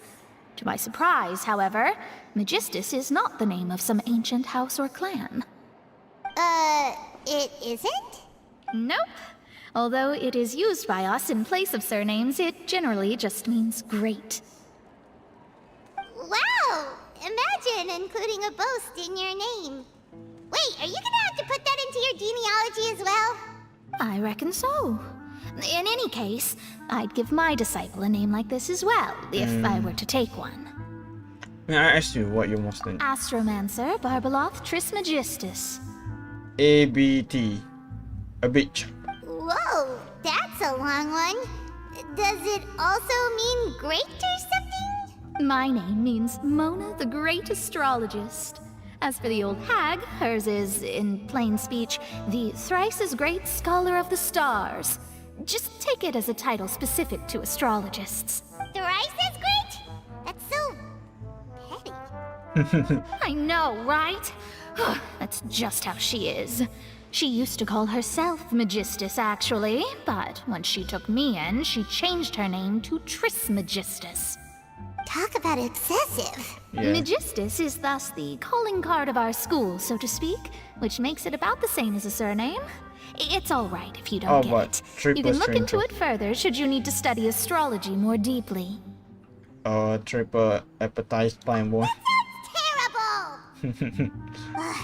But anyway, you're not Fontanian, are you, Mona? You're from Mondstadt, right? Well, I was born in Mondstadt, yes. My parents migrated to Dorman Port, and I traveled with the old hag for a while, after which I settled down in Mondstadt City. Oh, that's a good thing then. At least we know you won't be dissolved by Fontaine's waters. Speaking of that, I'm sure you're aware that a bunch of things have happened here in Fontaine, right? I know you're not a local, but I'd avoid getting too close to any water that looks strange all the same. There's something ominous about it. Well, the water, I mean. You come to because of prophecy? That was the main reason, yes. Just a while back, the Steambird invited me to take part in a panel and speak about the circulation of the prophecy as an astrologist. The invitation was sent quite early on. I don't think anyone expected Fontaine to be in this much trouble. What do you make of that prophecy, Mona? Just tell us what you think as an astrologist. Your word would go a long way to make things more certain and less scary. What I can tell you is that I'm an astrologist, and that this prophecy concerns the fate of Fontaine, even that of all Tevat. Ascertaining this is akin to reading the fortune of the whole world. I'm afraid that this is not something that just anyone can do. If I could do it, you would no longer call me an astrologist, but a visionary. But on the flip side, the prophecy is so huge and powerful that it must surely come from a powerful visionary. Its contents involve the fate of the world. Disregarding it would be a mistake. A visionary? Sounds really powerful and all, but does such a person really exist? Of course. The old hag could do it, and I'd bet there are others amongst those Hexenzirkel colleagues of hers who could do something similar. I need to assess the accuracy of the prophecy. Huh? Are you sure? All right, I'll help you. It isn't often that I see you with such a serious look on your face. I'll tell you once I hear back from her. Thanks, Mona! You're amazing as always! Oh, well, this is something only I can do after all. So yes, your praises are quite welcome. That's the greatest of astrologists for you! Of all the people we know, you know the star's the best! Indeed, indeed. That's the spirit. Oh, sorry. I came to see what all the commotion was about. If there's anything you need, do not hesitate to inform the Spina di Rosula. Oh, whoops. Guess we were getting a little too carried away there. Well, I'll go tend to my own business now. If I receive any news, I'll be sure to come find you two again. And there she goes, quick as rushing water. And here we are with the Spina guy giving us suspicious looks. Well, we made a request. If Paimon hadn't spoken for you, it'd be you getting all the weird looks! The things Paimon does for you! Alright, thank you. That's more like it. After conversion, you decide to go now and replacing your energy. Good morning. To be honest, Paimon's still feeling kind of sleepy. But it's time to get up, traveler. We agreed to go see Neuvillette, so let's pack it up and get going.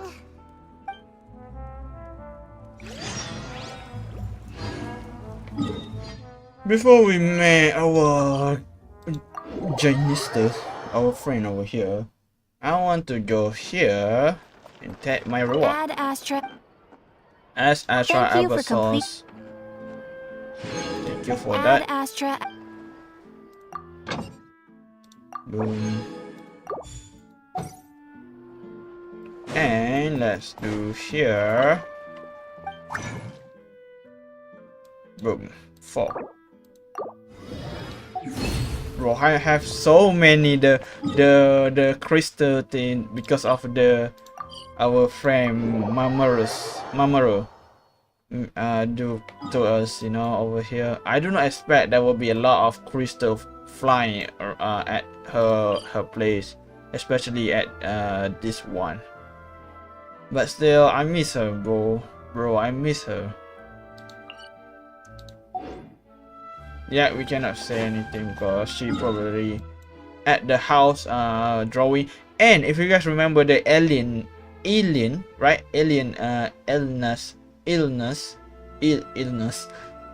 Linus, right? He say is here is his heart. So we imagine this only his heart. Imagine how big he is.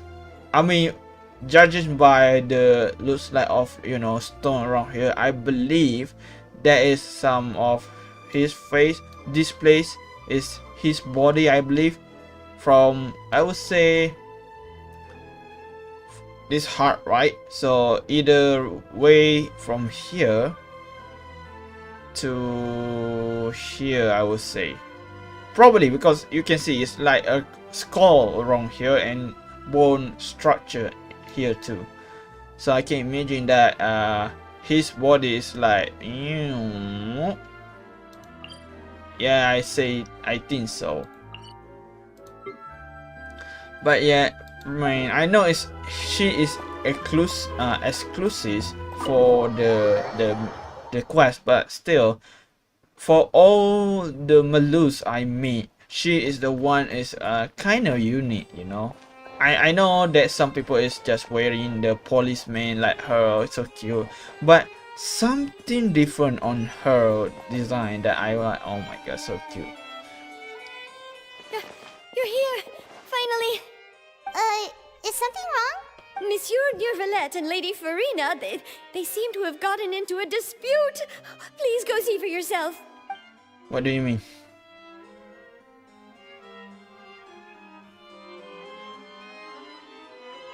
Like I said, I've already explained everything. And yet the problem has not been properly solved. There is little space for excuses between us. It is not my intention to offend you, but please tell me where you stand. You are the Hydro Archon Focalor, are you not? Look at this. This is a list of the victims from the recent Poisson incident.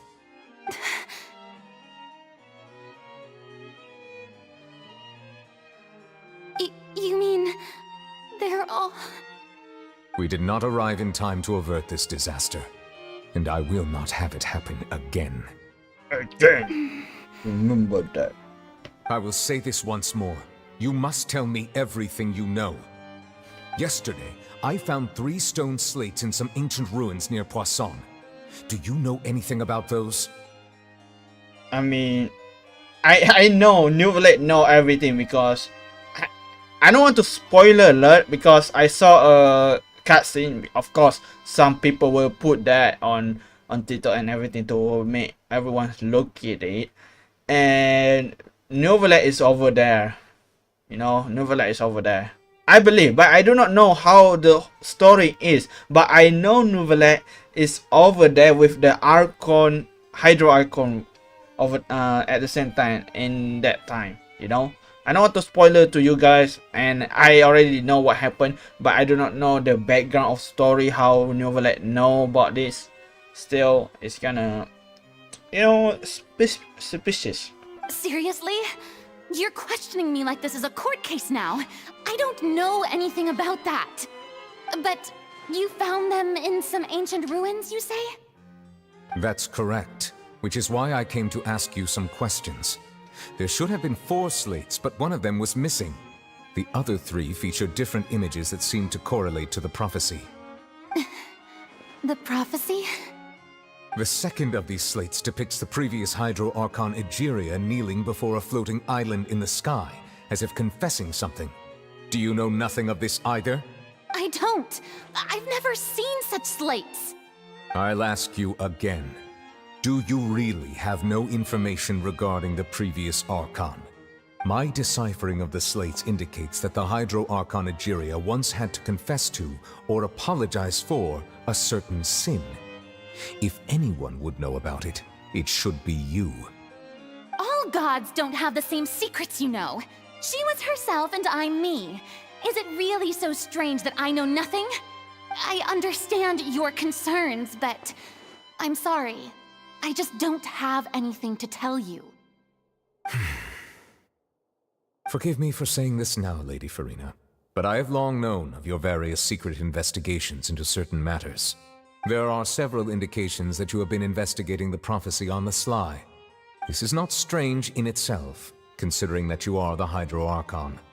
But it is strange that you should also claim to not know any of Egeria's secrets, as well as do nothing following your inquiries. You have never been as superficial as you have presented yourself to be, nor are you a fool. And yet, your behavior is very inconsistent.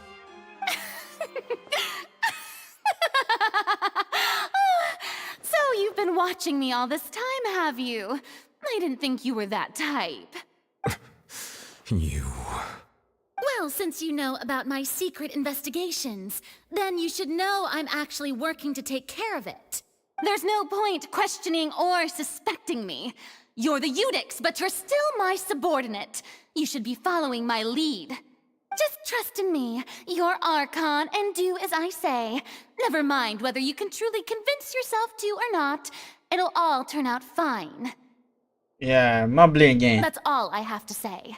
We do not discuss this matter again. Oh, the opera's about to start. Toodles! Still running away.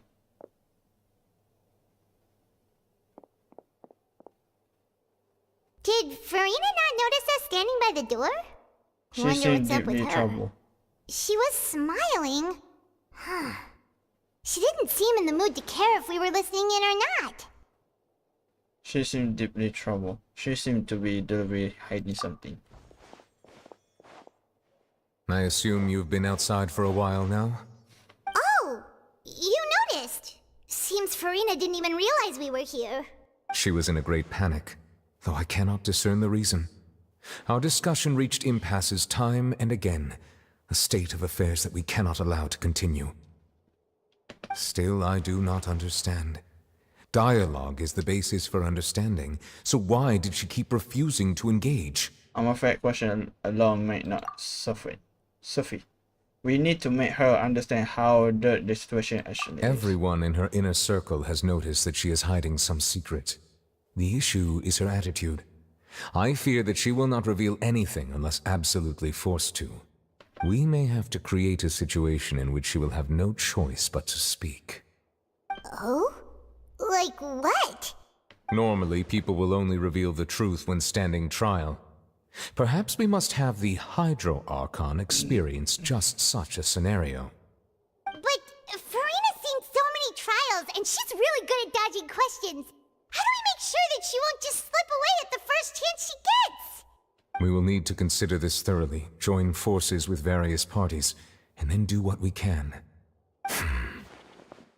I mean, she will not do anything to him, because he is very powerful. If at all possible, I would prefer to recuse myself from this affair, but we must prevent the prophecy from coming to pass. This may be cruel to her, but all Fontaine is in crisis. The information a god possesses is too precious, and so we must take a chance on this. Then we will help. But who will lend us their aid to do such a thing? I know. I think I know who to call. Alakino or the TNF.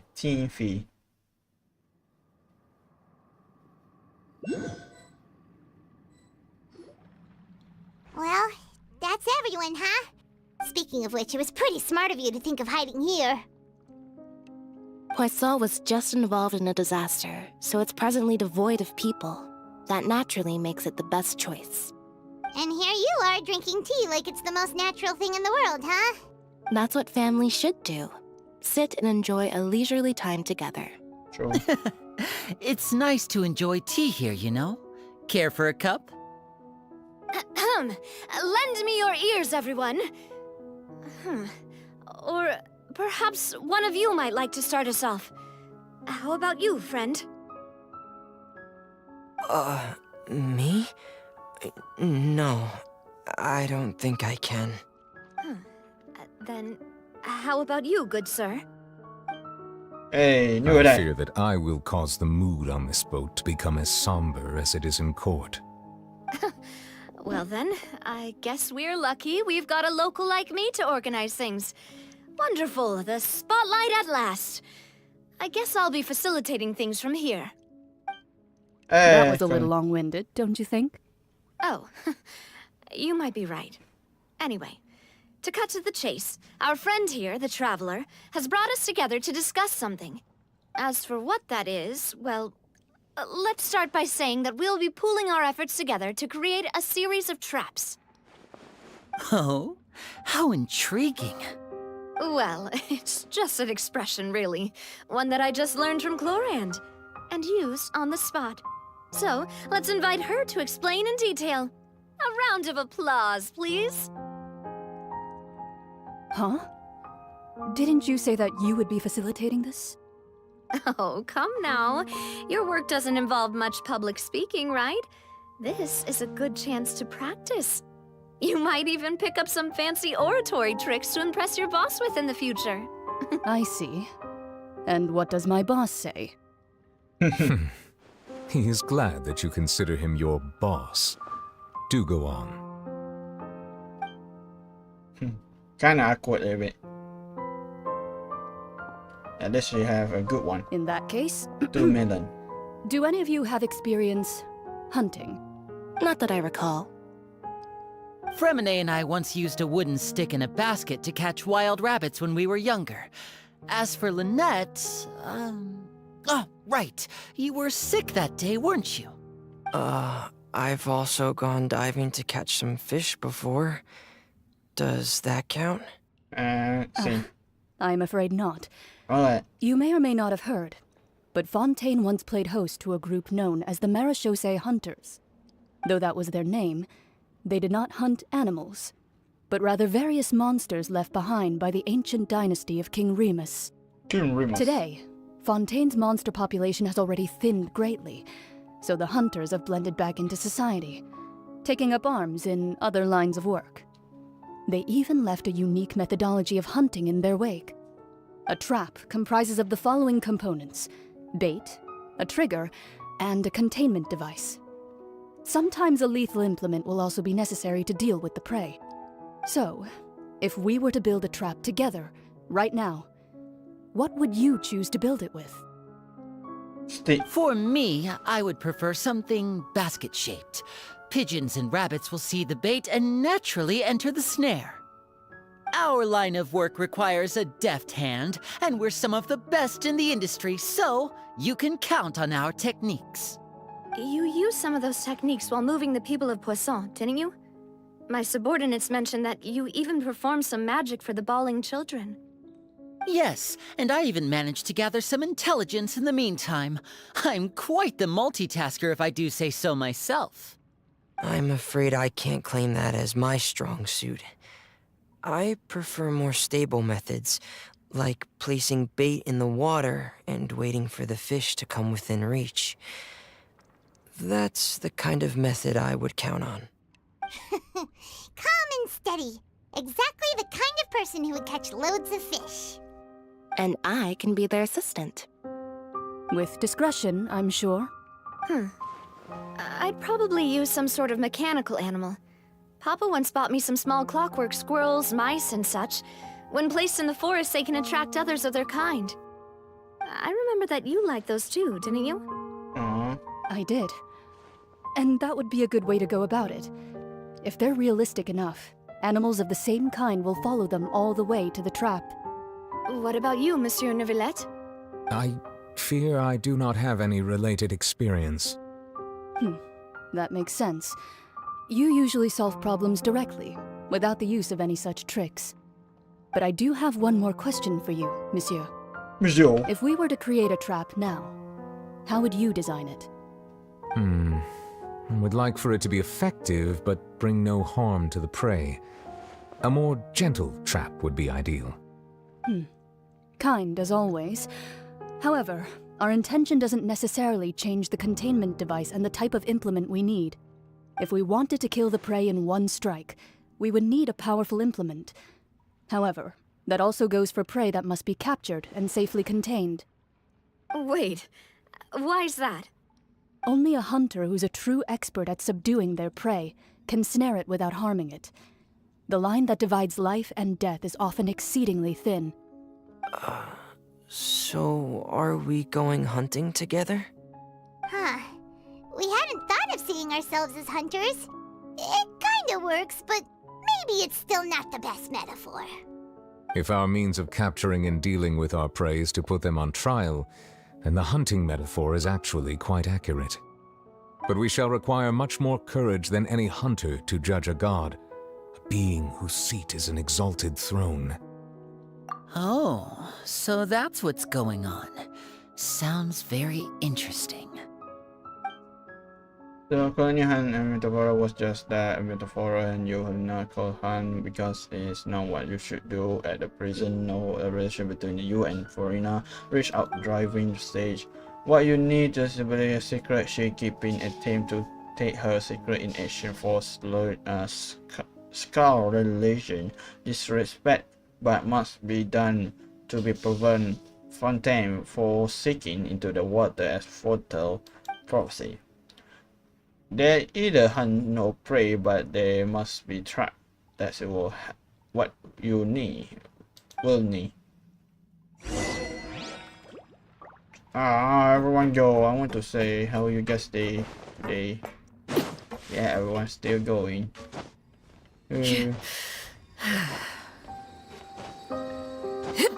Oh, that far. Hey. Yeah. Thank you.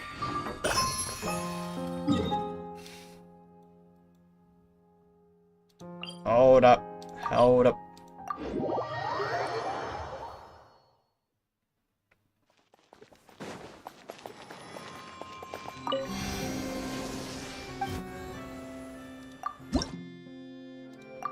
Dang it, I need 5 more.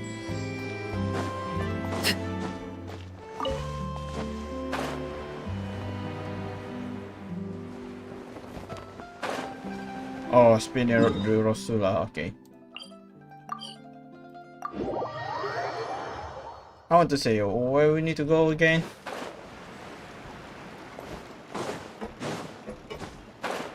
Oh yeah, we need to meet Mona, right?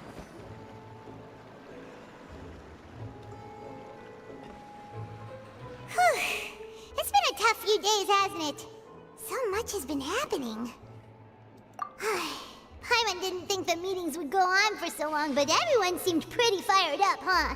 Paimon thought they'd be at least a little frightened. Well, Fremine was, now that Paimon thinks about it, but everyone else just looked a little surprised.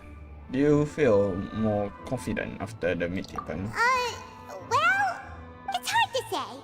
Paimon doesn't have any experience with this sort of thing. But with you around, Paimon sure will do great. After all, you're the most reliable person in the world, aren't you? Something wrong? Huh? Did you just pour some tea? Paimon didn't notice you doing that at all. No, I don't. Then what's that? Paimon's never seen that cup before. Don't be frightened. I'm just joining you two for tea. I merely refrained from saying anything till now. What? Who's that voice? But there's no one here. What a strange conclusion, but also such an interesting one. You two make such a fascinating combo, and yet even you feel confused. As such, I couldn't resist but come by for some tea and a chat. Who are you and what do you want with us? Consider me a passerby, just accepting a commission from my friend's disciple on a whim. Are you the master? Frame disciple, so the one frame Mona master? Precisely. Call me N, a mage who wanders the world. At least, What M that's how my stand for? friends have suggested that I introduce myself. What's the N stand for? Neg. Neg. Allow me to ask you. The prophecy. Yes, what has been prophesied will be fulfilled. You may view such things as the history of the future. What? Then is there any way we can stop it? People call such things fate, and it is written in the stars. It cannot so easily be altered. Can there really be no exception? Ah, so you've caught on. Just as prophecies are usually only the future as seen from the perspectives of the gods, could things be happening in hidden corners where the gods' gaze does not fall? Are the things that you shall see different from the fate that the gods perceive? What is she talking about? It all sounds really impressive and important and stuff, but it also sounds kind of scary. It is the car is just about going. I believe that you understand, right? Some things are insignificant, but others you must reach out to change. Ultimately, Bro, where's the fate shall serve as your only guide, no matter what will happen in Tevat's future. This was good tea, by the way. Thank you for your hospitality. Well, that'll be all for today. The voice. It's gone. Magic N is the clue you leave for us. This is where the news are gonna feel the ball when you wake up someone seems to be outside. What? I want to hear someone talking. Alright, coming! You're getting more. Hey, it's you who's getting lazy, okay? Well, I see I've walked in on some lively banter. How have you been this past few days? Fine, just fine. I went to take part in that Steambird panel. It turned out to be more interesting than I expected. Not all Fontanians are pessimistic about this. One journalist mentioned that sitting around and waiting for the end to come would be wrong, and that they should make their own rescue preparations. I agreed, so we had a brief chat with her. Did she have pink hair by any chance? Why, yes, it was Charlotte. I assume you've heard of her, no? That daredevil journalist? The daredevil journalist. I'm in full support of her view. Prophecies are very important, but how can people allow their lives to be commandeered by just a few words? That's right! Paimon's glad to hear something sensible for once. Ah, yes. About what we had discussed before. I did try, but I'm afraid I couldn't reach the old hag. I'll try again tonight, but I wouldn't get your hopes up. Actually, someone came over. Huh? You tell them the mystery guest. Goodness gracious. Are you serious? I believe she come past the message. She said that even the god's gaze has blind spots. Pretty bold if you ask Paimon. Most people would believe the gods to be all-knowing, right? Yeah. I mean, this is just a game. The real god in real life probably do not have any witness. The Hexen Circle members are certainly anything but ordinary. As for the mage named N, the old hag has mentioned her a few times. She said that N's sense of direction is incredible, and that she loves guiding those who are lost. But I've never met her, and if she were still alive, she'd be...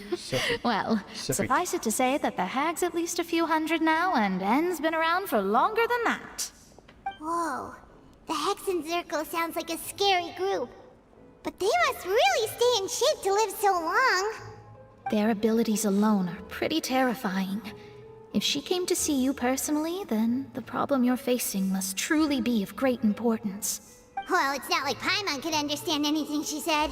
Yes, she was quite cryptic, but I suspect she means that there is still a way to turn things around.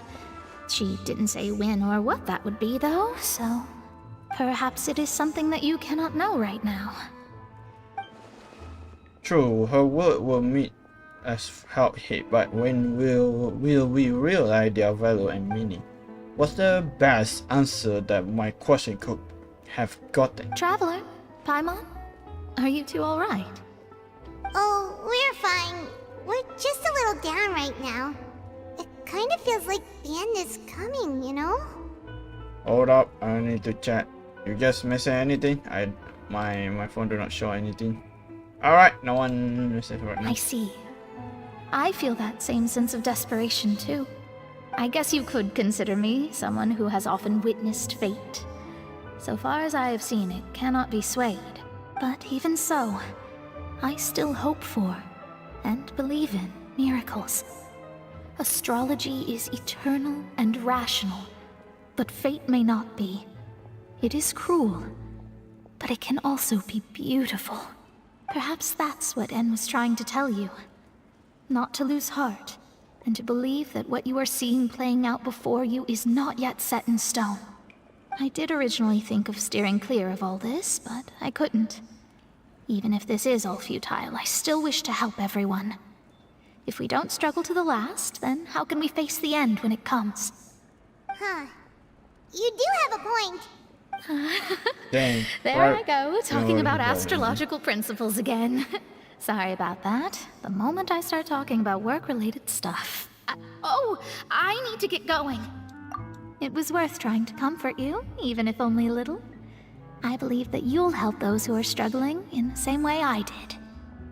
I suppose that might be why we always seem to meet by coincidence. Oh, damn long. Paimon feels kind of moved by what Mona said, but also kind of sad too. Hey, Traveler, Paimon suddenly feels like going outside for a walk. Let's go. Let's walk around the city, shall we? There's a few spots we always like to walk by.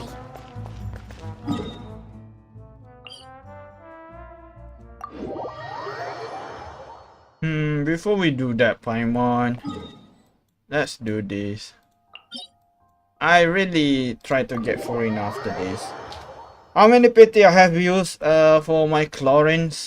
Even though I should not doing that because of Farina, and I need her. Let's do this first. No, this one. Detail. I mean, not detail.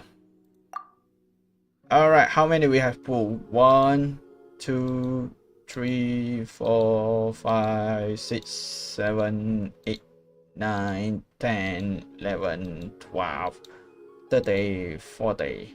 So 40, right? 40. I mean, this count should not be count. So 12. Right now, I at the 16 PT. She. Kun. Nice.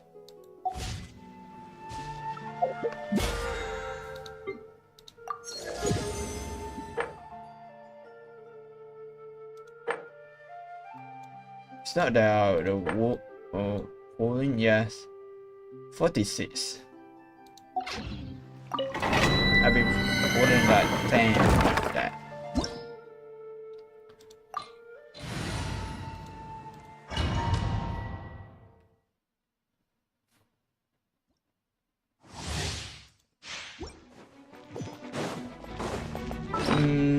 Let's eat. I believe I have yes, crit rate by 12. I mean, that's pretty good. And at the same time I have attack damage, some bonus too. Physical damage by 50. I mean, this physical crit rate 10%.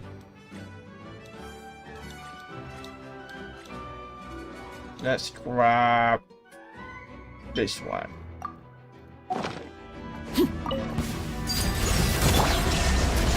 Your grand finale! Yeah, look at you!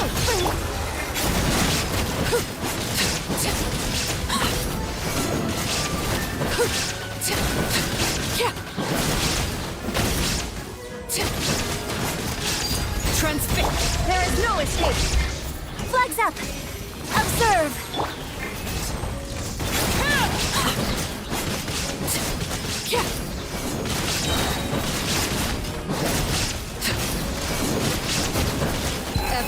Everlasting as the moon.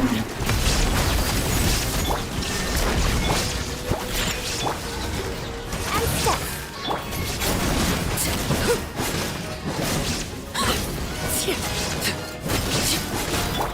Strike is one. And step.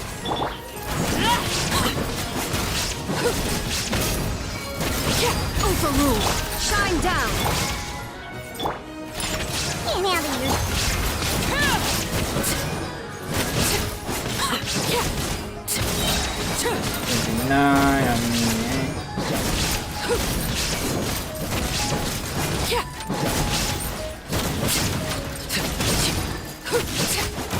Blade Bear. Illusion shattered. Black fly. And leap.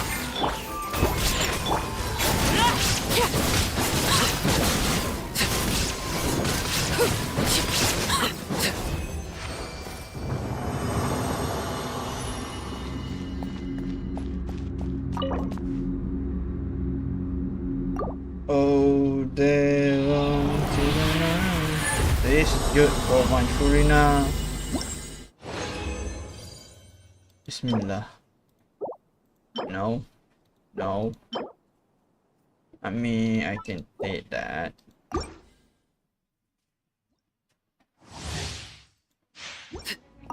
Oh, Shine down. Flex up. Break a leg. Pew, pew.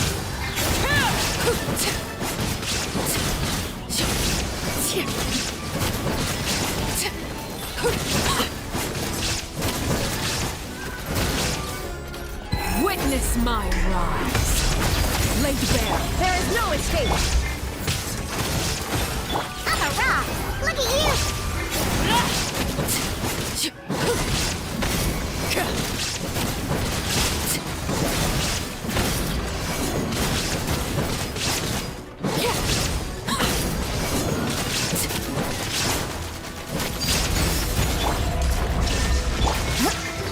Black fly.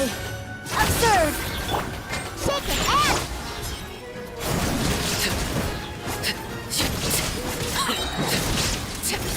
Everlasting as the moon. Illusion shattered. And leap.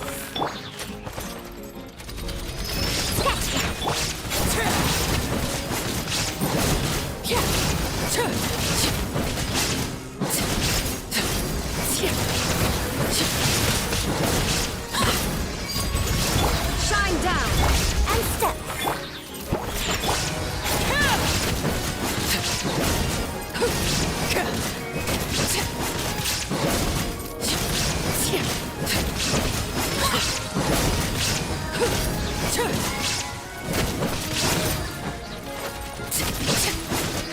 Overrule.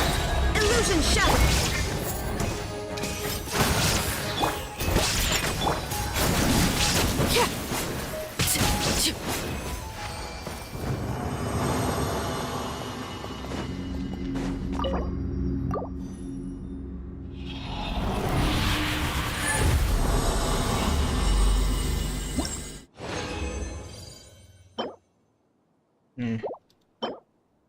Energy recharge, I mean.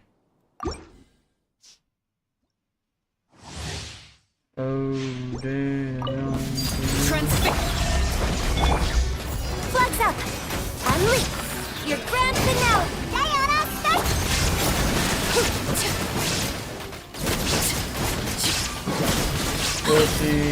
wow, I mean, it's good, but the progressive damage is not that high.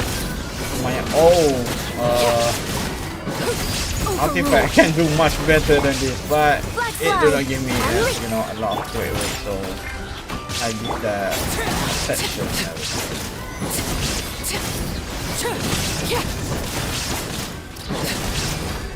This is where you fall. What the? How I missed? Pew, pew.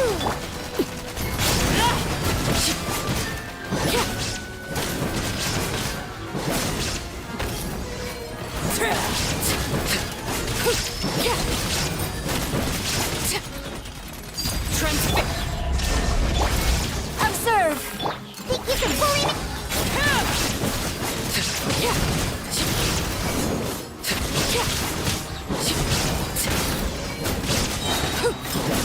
Everlasting as the moon! Overrule! Flags up! Observe! Shake it out!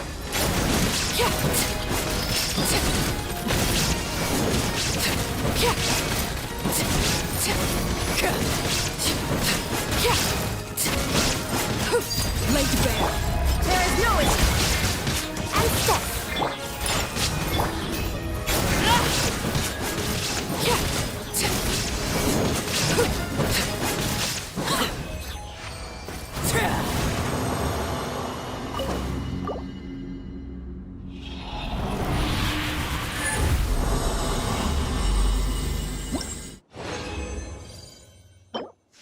HP, I mean, that's not good. I mean, I like this too, but the problem is this. What the fuck, man? What the fuck, man?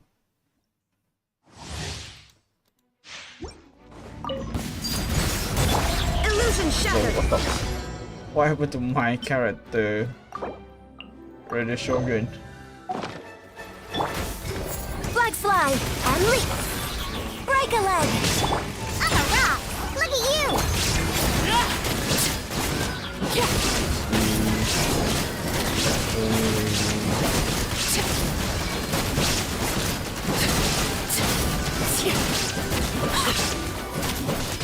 Overrule! Witness my rise! Laid bare! Can you stop freaking running away from me?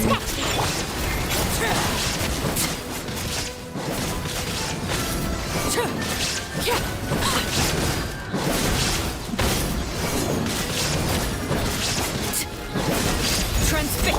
Shine down! Flags up! And step!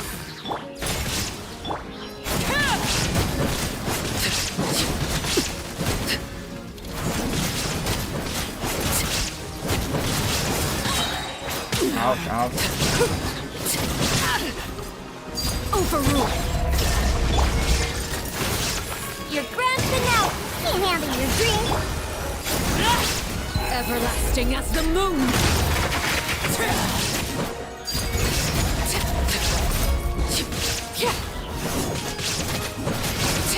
Illusion shattered!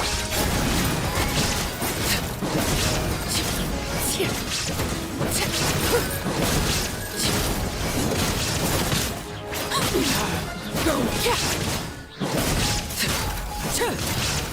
Transfix! Shine down! Flags fly! Observe! You can both...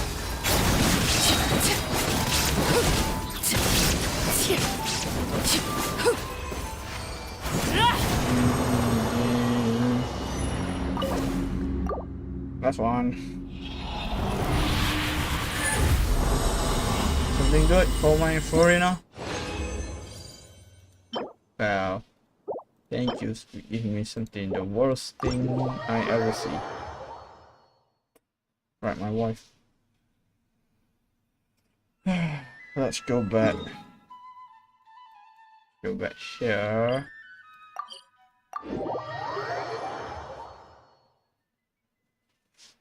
Let's change this to a good one, I guess.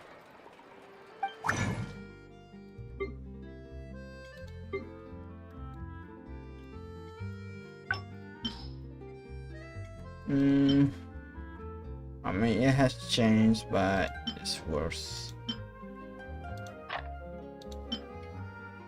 This can go.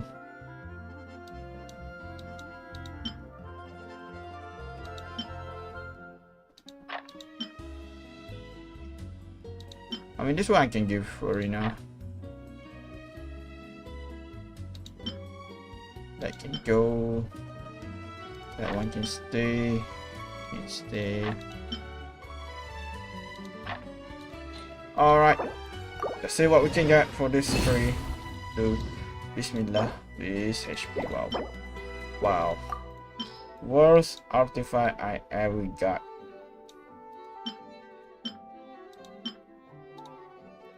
Please, give me something good, man. I like it, but the problem is I already have the good one, and it's a little bit suck with that one. So go away. What else I can change?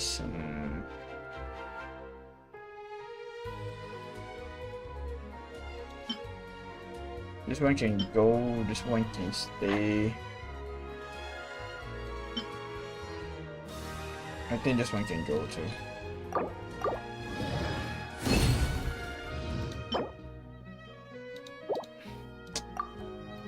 Well, I hate my life. Fuck this shit.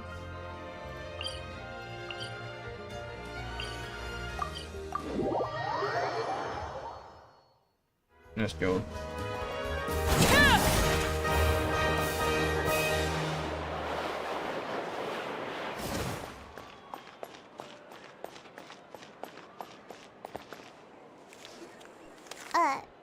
Huh?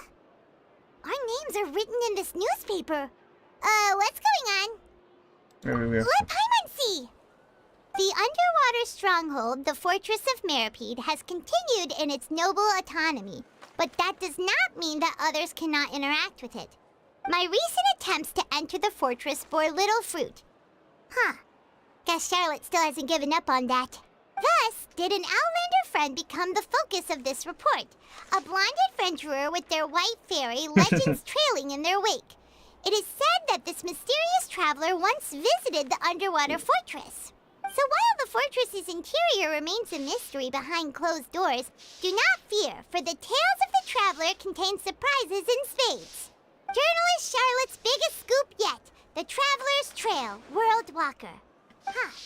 Charlotte took so many awesome photos of us and we never even noticed her. She hasn't been able to get a hold of anything at the fortress, so since we're easier to find, she's using us as the subject matter instead? That sure seems to be the case. Seriously? Well, fine. Those headlines and photos do look cool, so Paimon will forgive her this time. It's the legendary traveler. What you have? A love book that contain with some you know, a mystery in this world. Yeah, I not read it and I do not give a fuck about it. Yeah, I just buy it without, you know, knowing what I'm doing. Oh.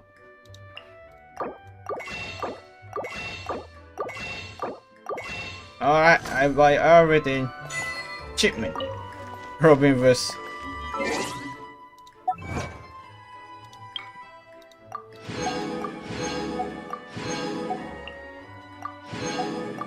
What is this? Oh, achievement. Collect entire historical fall of the Marine series. Okay.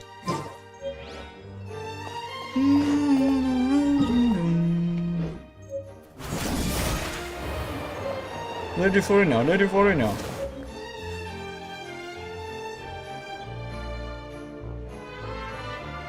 We're here! Paimon's hungry.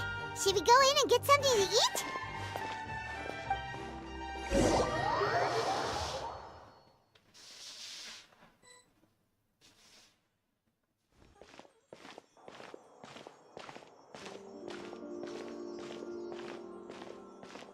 Hello. Hey, quick! Look! That's the limited edition only 16 slices a day cake! It has not already sold out? It was so delicious the last time we tried it! Despite the tense situation we were in, let's give it another go. Paimon's sure it'll be great! One slice of cake, please. Someone showed up after all! Oh, wait, you're the one from the Palais Mermonia. Oh, are you here to buy cake too? It seems Monsieur Neuvillette was right. You really can eat. Wait, did he really say something like that? That's right. Even he has his own preferences when it comes to food. As for me, I love the cake and coffee here.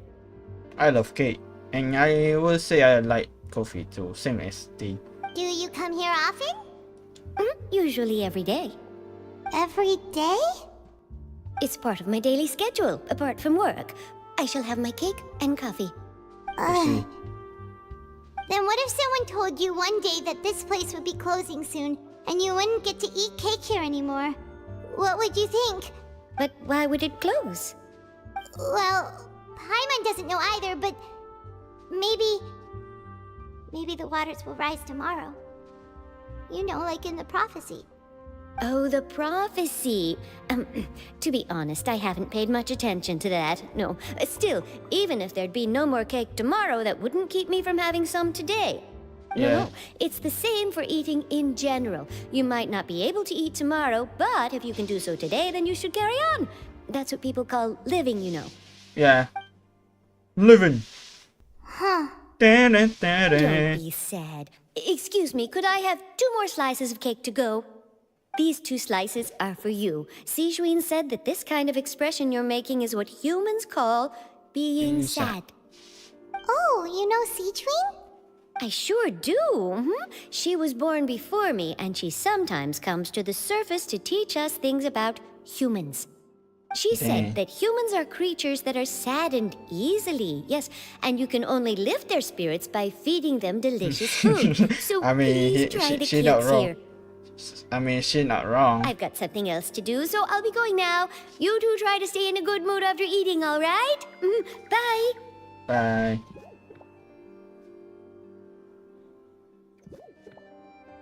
And there she goes. All right, let's dig in. Paimon's sure this cake will be delicious. It's more delicious than last time, and the flavor gets even better with a sip of tea. It sure would be nice if we could come again tomorrow. Sure would be nice if we could always eat delicious food here. You'll not be sad. You will not, you know, get devolved into the water because you are fucking outside lander. Hello. New recipe. A duck. What the duck doing? Fanta, cream, sausage. Anyway, let's go. Now to make our food. Oh, we're near the Steambird office. Let's go look for Charlotte and have a chat. What? Where? And why there are no quests here? Excuse me? Do I need to do something before I go over there? Yep.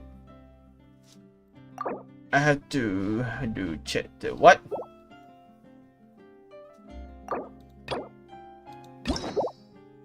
I need to do this. Do that. After that, I have to do this quest. I need to finish the Raiden Shogun quest before I go there. What the hell? Thank you. Thank you. Okay, I don't need to do that. Hold up. Okay, the Han prophecy. Symbol. Oh, I need to do some class before I go there. Let's do that first.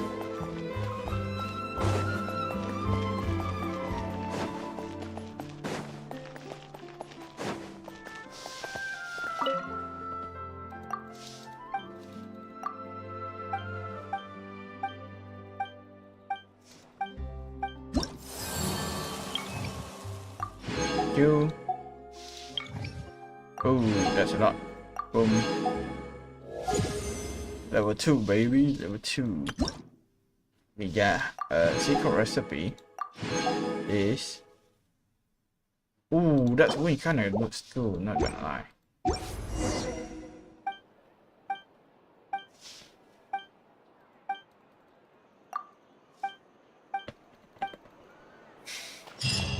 Alright, that's why already done. Hello, Charlotte. Wow! If it isn't the Traveler and Paimon! Oh, have you seen the article I wrote about you? Ha! You've got some nerve! You just used us to make some quick mora! Oh, you needn't worry about that. I heard that you were in Poisson some time back, so I sent you a letter to discuss just that. It appears you didn't receive it, though. It's all right, though. I've set aside the amount intended for you. I've even set the table with some food. Really? Oh, you're the best! You're almost a little too easy to win over, Paimon. If I were a journalist with ulterior motives, you'd be in trouble now, you know. Oh, Paimon knows you're not like that. Still, what brings you here all of a sudden? Were you looking for me? A friend of ours met you a while back, and when she mentioned it, we thought of coming to see you. Her name's Mona. Ah, so you know Miss Mona as well. She's a guest columnist for our paper. Really good one, too. She's so young and already such a brilliant astrologist. So she mentioned me? What did she say? She said that you're a real daredevil of a journalist. Nice. In which case, can this daredevil journalist dare to request an exclusive interview with the legendary traveler and Paimon? Huh? So your article in the paper today doesn't count? Oh, of course it doesn't. That was more like live photography. What I'd like to do is dive deeper and ask you to talk about the things you've seen and experienced. Oh, you still want to interview me? Yeah, are we even qualified enough? Why not? If I say you're worth an interview, then you're worth it. But not right now, of course. I'll need a few days to prepare. Oh, in that case, we'll just chat when you have the time then? Oh, so that's a yes? Ooh, splendid! I'll tell the editor-in-chief immediately. I'll have to apply for lighting, a venue, some props, and... Whew, so much to get done now. Talk to you later. Okay. Wait, Sharon, Paimon's still got a question I for you. go through. And what's that? If, just for example, Fontaine were to be flooded tomorrow, what would you do today? Huh. That's the prophecy you're talking about, isn't it? I mean, I do hear about it often, but I've never once thought that the day could be tomorrow. If you're seriously asking, then I might try and think of a way to leave Fontaine. Oh, but I'm still a journalist first and foremost. That means I have a duty to be reporting from the scene. And secondly, I wouldn't forsake my homeland that easily. From what I've seen, most people don't know what they'd do should the worst come to pass. In truth, it might be better just to behave like normal rather than worry over such an end. So in all likelihood, I'd probably still be prepping at the office for that interview of ours. I know what you're thinking. Just think about it. If this nation really were to be suddenly destroyed tomorrow, but I still successfully finish an exclusive interview with a truly unique person, then the story I would wind up writing would truly be timeless. And then do you know what I'd do? Well, I'd write that story, send it for printing, and use messenger pigeons to get copies out to the various nations as soon as possible. I'm not a dreamer, nor am I a workaholic, but I do love my job, and I'd be proud of leaving such an article behind. I guess you could say that I was born to be a journalist. I guess so. Anyway, that's my answer. And on that note, I'll get back to my preparations. That's so nice. All of a sudden, Paimon actually kinda envies her. Anyway, let's go and take a look at the sea, shall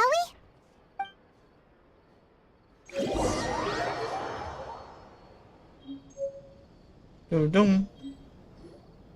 The sea breeze and scenery can be a pretty soothing combo, huh? Paimon's been thinking. Yes. If it wasn't Fontaine, but all of Tevat that would be destroyed tomorrow, where would we go and what would we do? No, Paimon should ask, if you could choose, what would you like to do? Just like he says, and they try to consult what to do. We've always been moving to the next destination, so we haven't spent much time thinking about these kinds of things. We didn't have to either, with us always being on the road and whatnot. Until the moment comes, I think I will keep journeying. You mean, still traveling? Yes, cherry every single moment. Huh. Wait, isn't that what we've always been doing? The battle goes back and forward between the two of you. As time slips by at nightfall, you return to the commission and end up the busy day. The next few days are just calm. Charlotte comes to find you and conducts the interview in the Spina di Rosula safe house at the Floris Centrum.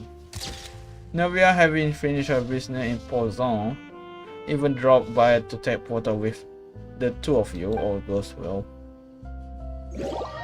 Hey, let me see, man. It's not fair. Feels like you'll grow mold if you stay here long enough. But it's still better than the Fortress of Meropide, that's for sure. It's not only damp there, but salty too. Ah, so the two of you are still here. Wonderful. She's so adorable. Oh, you're from the Palais Mermonia, aren't you? Yes, I'm Isadora. Monsieur Nervillet sent me to look for you two before. I heard that afterward you went to the Fortress of Meropide. So why are you under impression that we might be? Not at all. I'm well aware that you're friends of his. Actually, I'm here to pass along a message from him. Did something happen? Yes, inside the Opera House. The Maréchaussée Phantom has declared the incident a small-scale riot. A riot? Why is that? Well, that said, I don't personally think it was that serious. Riot.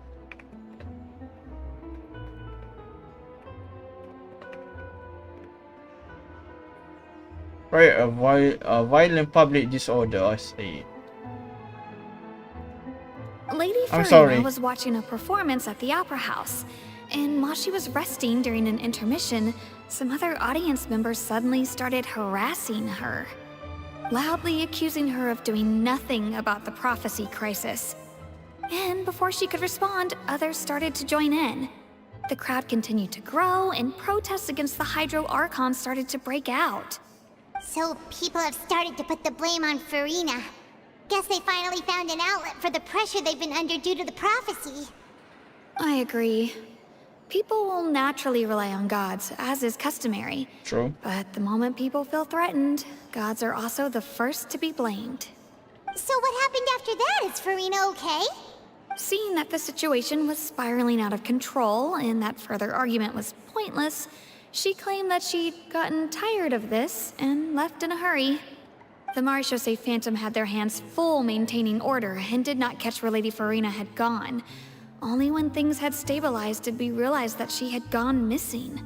So, you mean she's still missing? That's right. The Maréchaussée has dispatched many people to search for her, but we don't have any leads yet.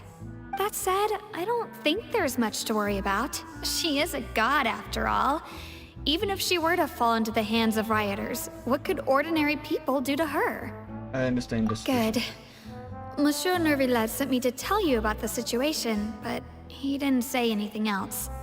Don't worry, this is more than enough to go on. Thanks for keeping us informed. Ah, is that so? Well, all right then. In that case, you two take care. I'll be heading back to the Palais now. We got her under Well, the knee. sounds like we should hurry over to Poisson then. You sure got so If quickly? we know Farina, she won't try to fix things in this situation. Instead, she'll look for a place to wait out the heat. And, as we also know, she may be loud and dramatic, but she doesn't have a heart of stone. True. When Nervillet was talking to her in the Palais Mermonia, and she heard about Poisson, she couldn't hide her sadness and remorse. It would be hard for her to ignore being accused by the public today. Paimon thinks Farina's probably taken the opportunity to slip away to Poisson and try to relieve the sense of guilt that she's feeling. Huh. Well, what do you think? Paimon knows the answer, of course, but Paimon can do the analysis to back it up, too. I see we can Cool, detect huh? the damn use. Good. In that case, there's not a moment to lose. Poisson, here we come!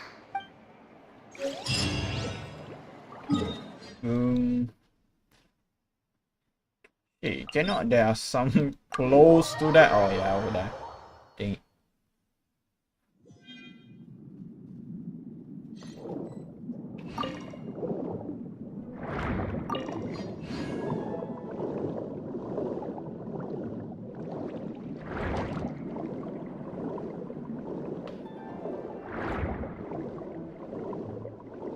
Jump! Aw, cannot jump. Oh, day long. Bro, what the? Sir? Henry? What? Henry, what is going on here? blades again. Flags up! Shut it out.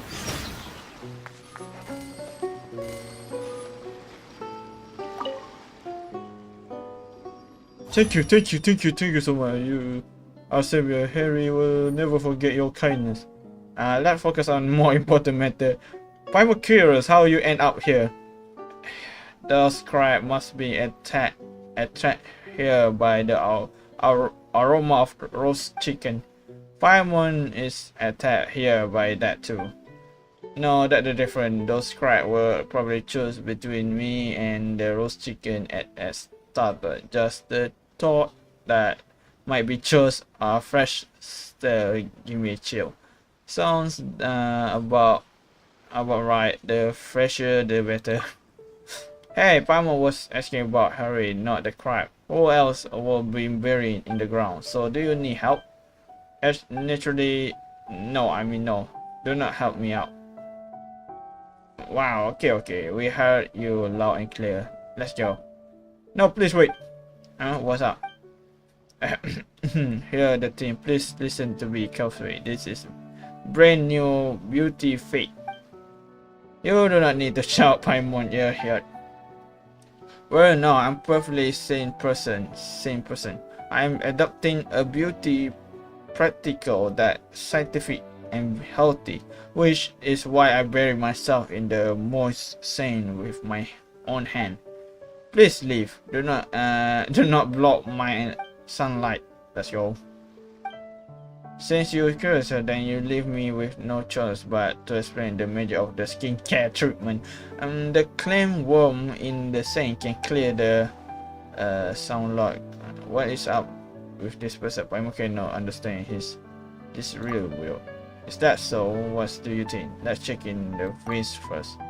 Are you leaving? Yes. We will look around. Come back later. Okay, off you go.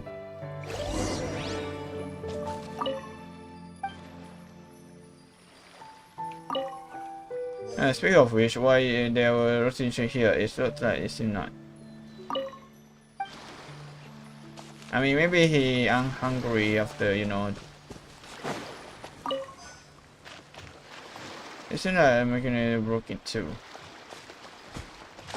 Do we need to do this? I guess so. Hey, Harry bury himself, shower, sure. But how the hell, whatever. Hey you, is your home is nearby? Who are you? Hello. Hunter. Turner. Hey, do not leave Paimon in this awkward silence. Hello. What a beautiful day. About the person over there. What person? I don't know the person you're talking about. We just taking a walk. Yes, that's right. We just take a walk taken by us and two totally ordinary people. What a beautiful day. What a wonderful world and do not eating. They're all total normal. I'm sure you understand. What are you guys even talking about? Did you hear someone call for help? A man is buried in the ground over there and almost get eaten by crab. What? Something like that happened where we taking a walk? On such a beautiful day? If he get eaten by crab, that would be really funny. I mean, really pity. Shame we will not this happen. I mean, we cannot let this happen.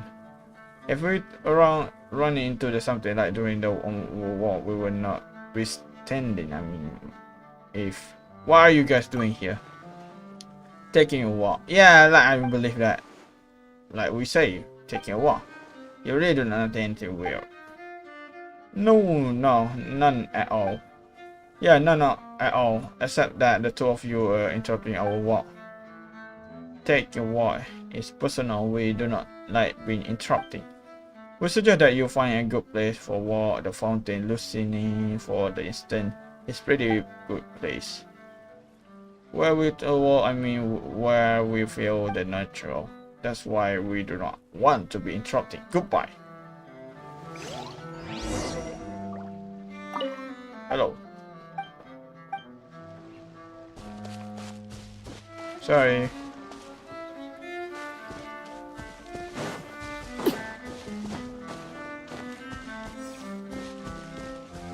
So where that flying thing go? Should we talk to him now? Nah, we have important stuff to do. Hey, that's the flying thing here. Hello.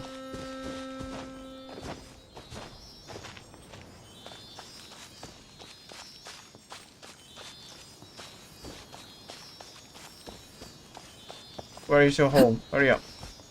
Seems so far away. Oh, it's over here. Ah, something with which to commemorate. You again?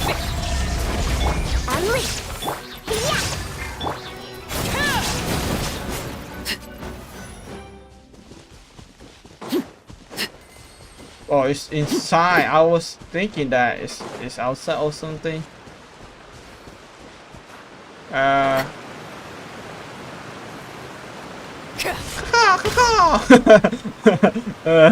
That bird just tried to run away, but nope, no use. This place looks deserted. Guess all the survivors must have evacuated already. All that's left here are signs of devastation. Yeah. Could Farina really be here? Let's try to find her as soon as possible. Alright, he over there, she over there. Call me when you want, call me when you need.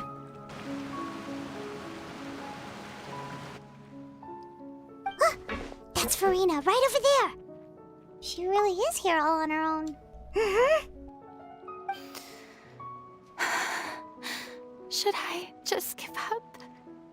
This is all meaningless. What was meant to happen did happen after all. Everyone's dead. I'm sorry. I am so sorry. Give up, Farina. There's no point in holding out. I'm sorry. But what can I even do other than to repeat meaningless apologies over and over? Who's that? Don't worry, Farina. It's just us. So it is you, blonde traveler from another land. Why, I almost thought you were someone from that mob of my ignorant subjects. Come to kneel and beg for my forgiveness. Farina, you were crying just now, weren't you? The tear stains on your face are obvious. Yep. What do you mean, tear stains? Oh, I remember. The show at the Opera House earlier this morning was so moving. I'm still trying to process it. Yeah. Who did that uncivilized rabble think they were, disturbing my enjoyment of the arts? They even dare to tout their Archon. I must teach them a lesson. I can just imagine their twisted and frustrated faces once they realize that I'm nowhere to be found. Oh, and I'm sure Nouvellette and those people from the Marish Chaussee Phantom are freaking out right next to them, too. Stop trying to add stuff, Farina. Of course not. Hey, there she is! The Hydro Archon's over there! Quick, after her! Farina, those people seem to be after you. They are? They're just some rabid fans who want to cut the line because they haven't been able to meet me in person, aren't they? That's against the rules. I can't let them get their way. Farina just ran off. Quick, we have to catch up with her.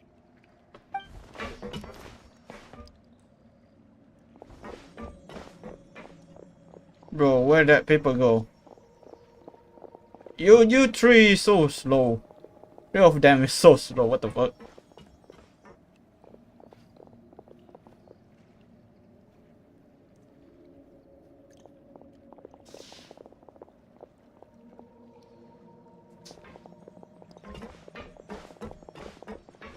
This should be the place, right?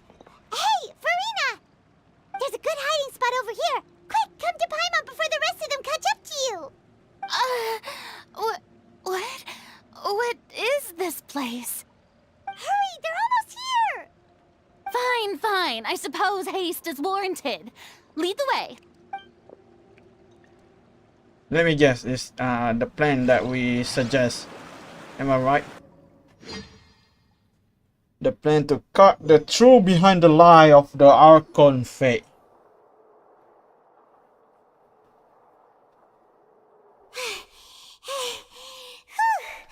Paimon's exhausted.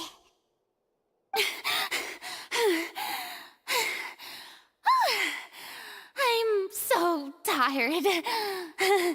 I totally thought they had caught me. No, I mean, I merely gave in to the sheer enthusiasm they displayed. This is not what I did call soundproof. You're right. Yep, that's a good girl.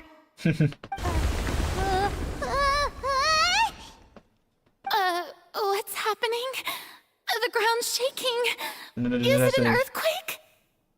Yeah, a quake of this kind preceded the flooding in Poisson, didn't it? It can't be. It's happening again.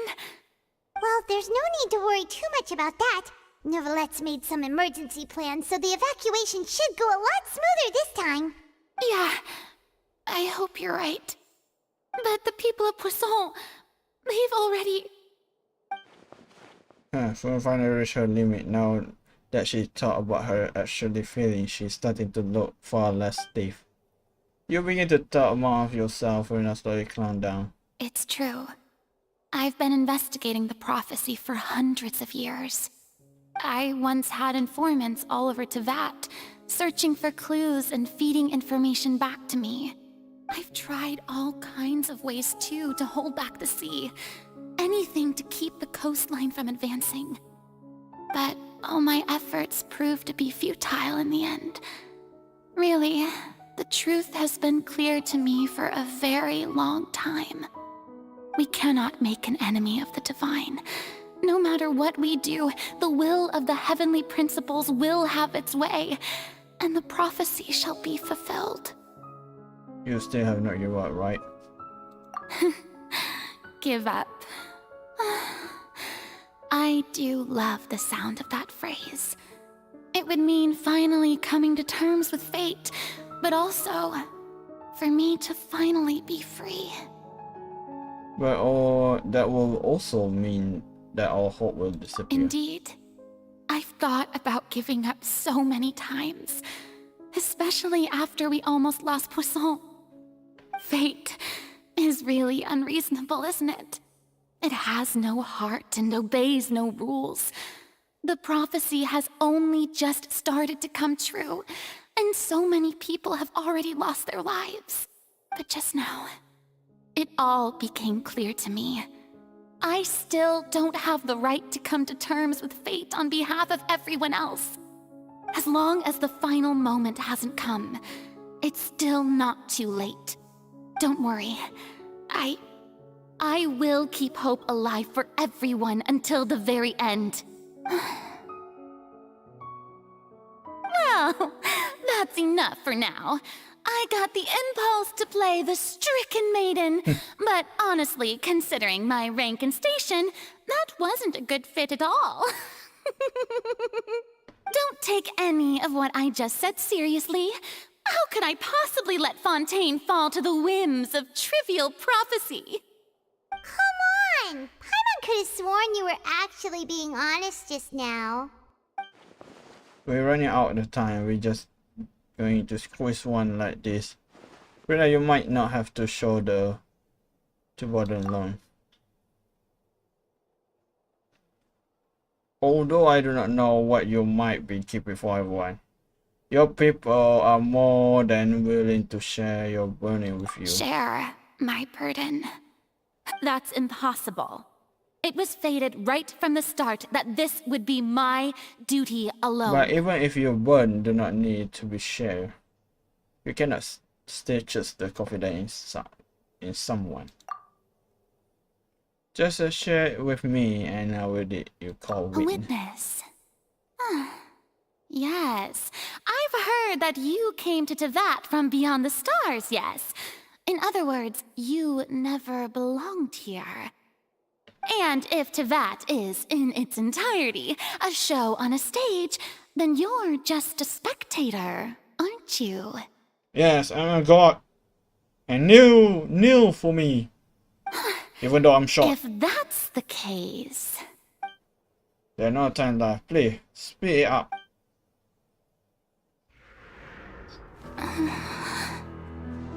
Why your hesitation? I'm not the god of Archon.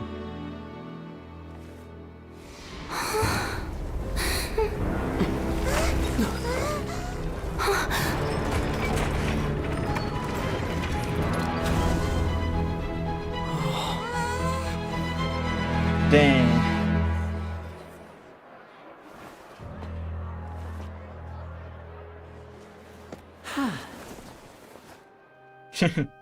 That truck, bitch. Ladies and gentlemen, this Dang, concludes my opening performance. Now, without further ado, we may proceed to the trial of our god. So this is what it is. Yes, you deserve praise for the effort you took to raise the dramatic stakes. Do not forget, however, that I am Focalor, the god of justice, the embodiment of justice itself. Does it not strike you as even the least bit absurd to bring the very concept of justice to trial? May I interpret these words as your refusal to stand trial? In that case, you will have the opportunity to defend your honor through a duel. You would draw your blade against a god?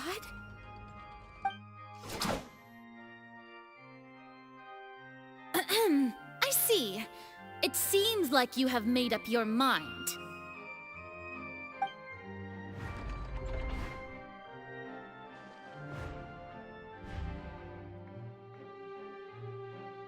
Paimon can't believe it.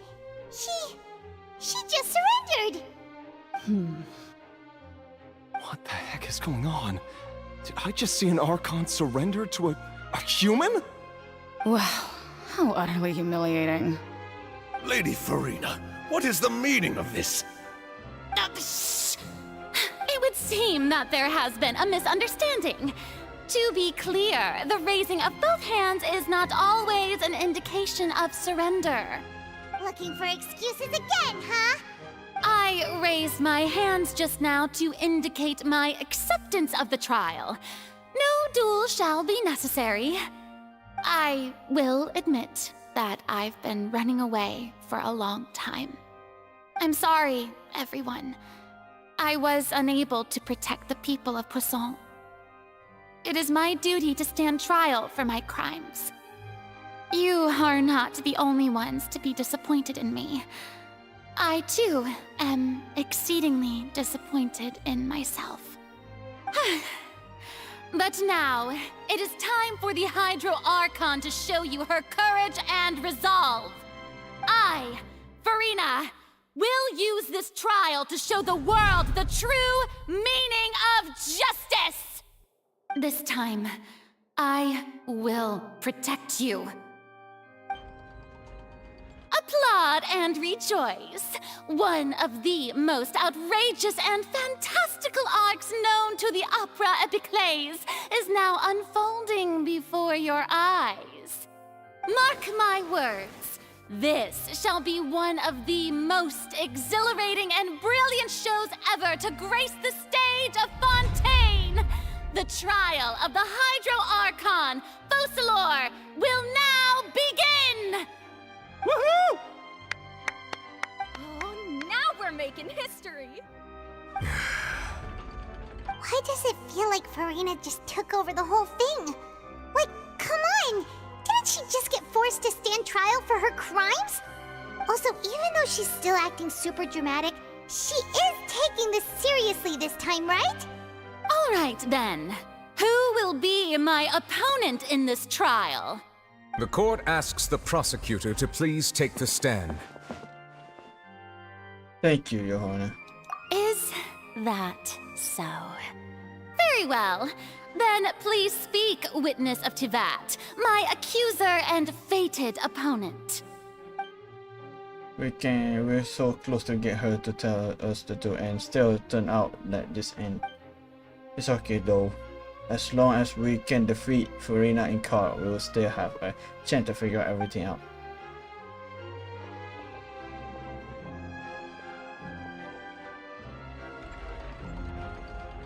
Silent.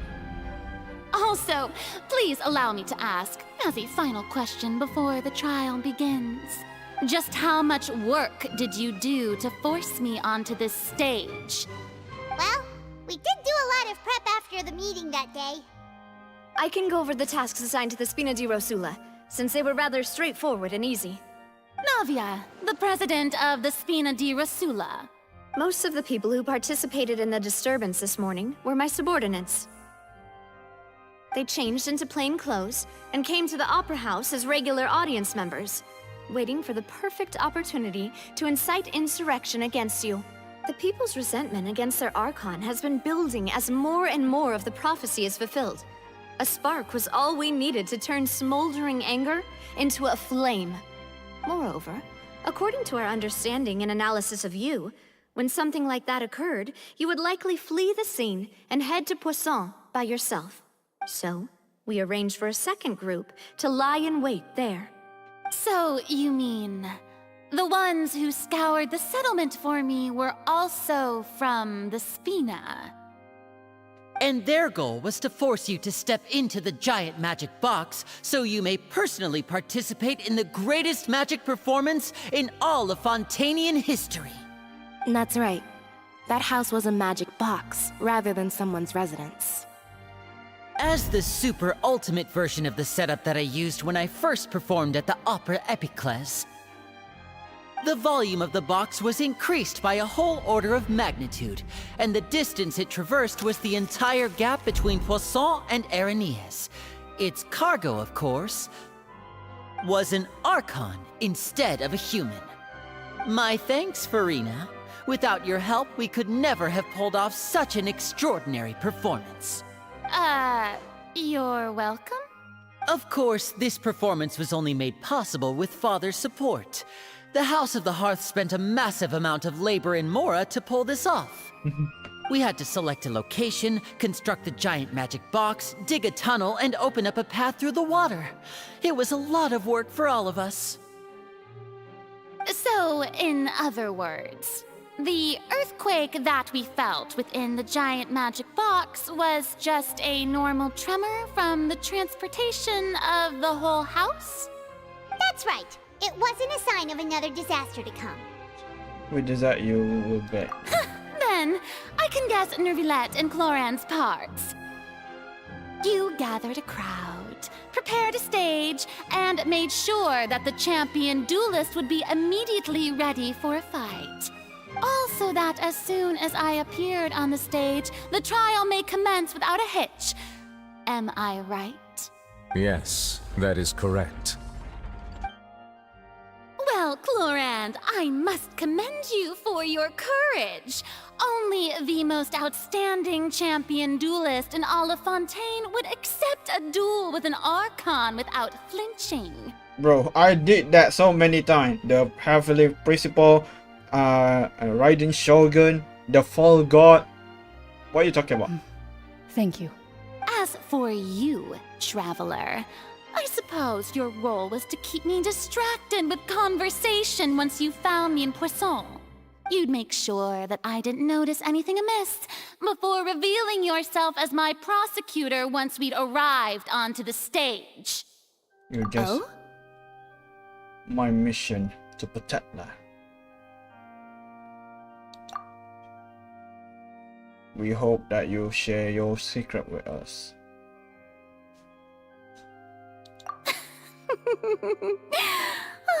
Is that so? Then I suppose I must have missed my final chance. It's fine. It matters not. What's done is done. The stage is already set, so there's no reason to disappoint the audience.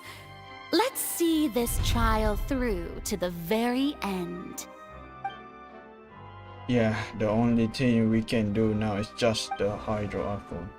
Still, I cannot help but be a bit bothered by the conversation earlier. What did Farina want to say to right before we arrive on the stage? Sir Prosecutor, please allow me to pass this along. This is a document that Miss Charlotte applied for and received permission to share with you during the trial. According to her, it should speed up the proceedings. Huh? Charlotte wanted to give us something? Oh, so she's here too! Hey, Charlotte! Oh, let Paimon see. Isn't this the exclusive interview that she did with us before? So she's already finished it, huh? Wait, then that means this document is a perfect timeline of everything that's happened ever since we stepped foot in Fontaine! So in other words, we can refer to this anthology of evidence every time we want to use something from our journey as evidence for an argument! Let's quickly confirm the information in it. Just think of it as a refresher, alright? Alright. You defeated the Hydro Archon in the very first duels you took part in at the Opera House. That's one for the history books, all right. I didn't think that you'd wind up getting to the bottom of the case I'd been following all this time. Hey, this all. I guess you could also see this as a happy coincidence. This is the first time Monsieur Nervillette had a difference of opinion with the Oratrice. Even the Hydro Archon can't figure it out. A Fatui Harbinger. She's an extraordinary person. Her instinct must mean something. The Fortress of Meropide was almost destroyed in a single day.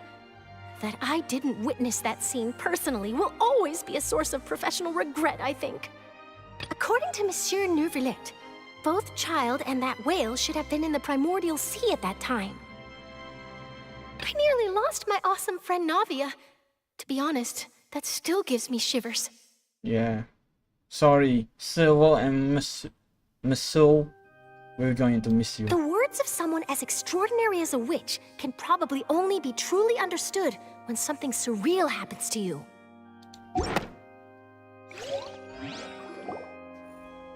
The prosecution and the defense are both in position. The trial shall now begin. Oh, come on, Nervillette. There's no need to repeat all the unimportant legalese. Just fast forward to the part where the prosecution lays out my offenses. As the defendant and the lead actress of this performance, I still haven't even been informed of my supposed guilt in all of this. Of course, it is only natural for humans to struggle to understand the actions of a god. However, you will need more than that to convict me of a crime. That's true. But my charge here is unrelated to your conduct as an Archon. Instead, I would like to charge you as a fraud who's never been the Archon in the first place. Dang. Wait, what was that? Lady Farina's a fraud? Hey, I came here thinking that we were going to try the Hydro Archon for forsaking her duty, but did I hear that right? She's not our Archon at all? Charge accepted. Dang, we got her. Lady Farina, do you plead guilty to the charge? Lady Farina. I plead not guilty. How can I be guilty? There is no way that I, Focalor, otherwise known as Farina de Fontaine, a member of the Seven and the Regina of all waters, kindreds, peoples, and laws of Fontaine, could be anything other than your true Archon. Yeah, even though Lady Farina can be rather eccentric, isn't it going too far to doubt her very identity? Yeah, I've never questioned her identity either. Sure, Lady Farina can be super irresponsible, but what grounds does that prosecutor have to make such a huge claim? I have cause to believe that common sense will prevail in this case. Many of the members of the audience have known me as the Hydro Archon ever since they were born. There would be no fooling their memory. See? Even the Oratrice has decided to show me its favor. Are you sure you want to commit to a charge that will never be upheld? If you wish to drop the case, I can promise you as the God of Justice that you will not have to face trial for making a false accusation. We will treat everything that's happened as a dramatic spectacle and move on with our lives. What do you say to that? Huh. An argument with near impossible odds, huh? We have to not only refute Furina's claims, but also overturn the long-held beliefs of the people. Well, I tried to give you the chance to surrender. If you must persist, then let me ask. If you believe I'm not the Archon, then what manner of being do you think I am? And if I was not the Archon, then how did I manage to live for over 500 years? Well, I know some of you guys people, how you know she not a real Archon? Because my friend who play how long this chapter been? 6 months plus, right? My friend told me that she is not a god, so I get spoiled by that.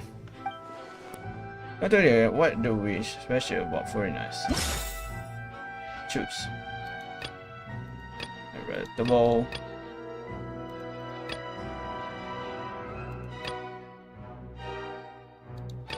Thought I never been child to be innocent. Yes, this one. That doesn't sound right. Paimon doesn't think this clue can be used as compelling evidence to build our case. So that one. During the diplomatic interview, she revealed that she has already performed on her own. Believe that it was spotted not only for not really the Archon. This one. First of all, you may be a member of another long-lived race, which would allow you to naturally possess an extended lifespan. And second of all, even if that wasn't the case, there could be other ways to extend your life. Such as a curse. Who gave you that idea? Was it the knave? You'd sink so low as to use a harbinger's words against me. You know who asked you? A curse? I once thought it possible that the aura of an Archon might naturally resemble a type of curse. But in light of this claim, perhaps what I sensed was not your divinity, but a curse after all. Neverlet sensed it too, huh? Instead of Archon, could you just be cursed by a human? Lady Furina is actually a human? Well, it is true that it's extremely difficult to tell humans and gods apart just by looking at them. It's not impossible.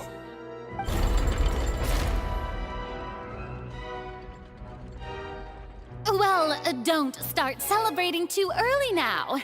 Even if I have been carrying a curse like you said, how does that prove that I am merely a human being? Besides, everyone knows that the main difference between a human and a god is the possession of authority. Gods can do what humans cannot. That's why they're worshipped as gods. For centuries, manifestations of my authority have served the nation of Fontaine. One need only to turn their eyes towards the Oratrice Mécanique d'Analyse Cardinal in this very opera house, or consider the endemnitium that is used in every aspect of life. Wait, that's one trial program treasure not control. Yeah, the Chow. I believe the situation of Chow. You tried to reference the Oratrice. But weren't you as confused as all the rest of us when the Oratrice declared Child to be guilty without any proof? Otherwise, you should have come up with a good explanation for that by now. Didn't I make myself clear at the time? The decisions of the gods are naturally difficult for humans to comprehend. There is no need to provide an explanation. Lady Furina, I believe a reminder of your current circumstances is in order. While the court is in session, the principles of justice and the law must come before all else. While you are an Archon, you are also first and foremost the defendant in this trial. You will prove yourself unable to defend against the prosecution's charges if you continue to withhold vital information against the rules of the court. I never thought you'd use that kind of rhetoric against me. That was no trick of rhetoric, Lady Furina. I've merely reiterated the rules of the court. Rules that all should respect and follow. So, you neither knew why child was declared guilty, nor did you understand the structure and operations of the Oratrice. Instead of having been created by you, the manifestations of authority you mentioned have been made by the real Hydro Archon, haven't they? The real Hydro Archon? Well, now you're really losing me. It is true that I did not know why the Oratrice gave out a guilty verdict that day. But the Oratrice handed out that verdict unilaterally, and it has been operating independently ever since it was first created. You can't argue that just because a divine creation is flawed, that the god behind it must also be no god at all. She's still throwing out all kinds of excuses. Seems like she's confident that we won't be able to produce proof that she has no power over the Oratrice. Sure, we can put out of the side now. But then, so it could give us proof the most thing. My power as an Archon.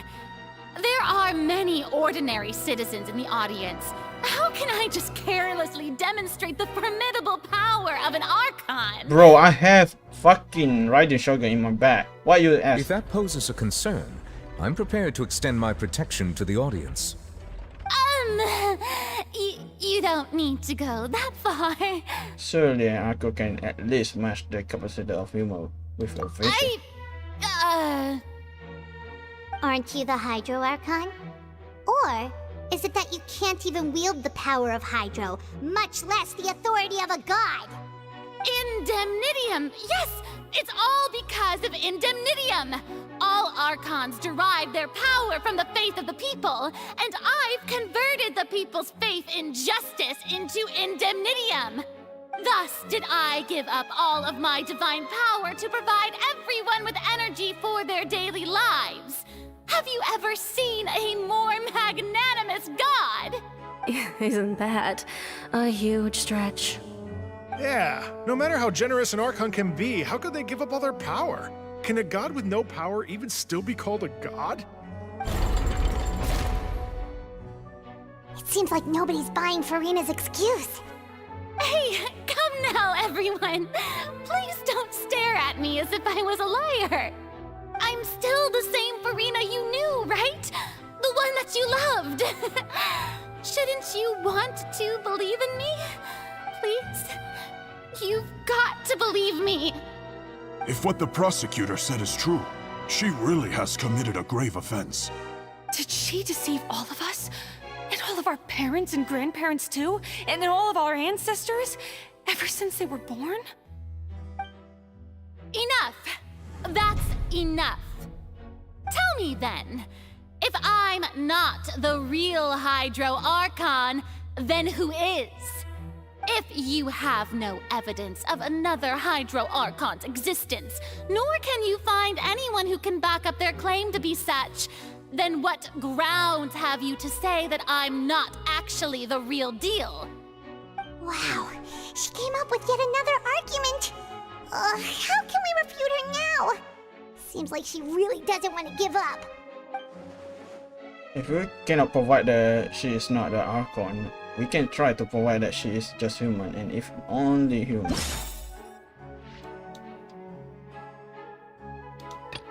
T is not relevant. The ruined new poison begin to collapse and fell into the water considered primary sea water. Only the protection of the dead member of the swimmer will revive it.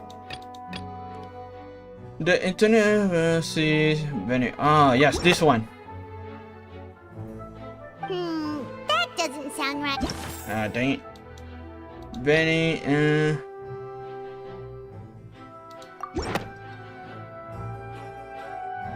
has been established that all Fontanians can dissolve in water from the primordial sea.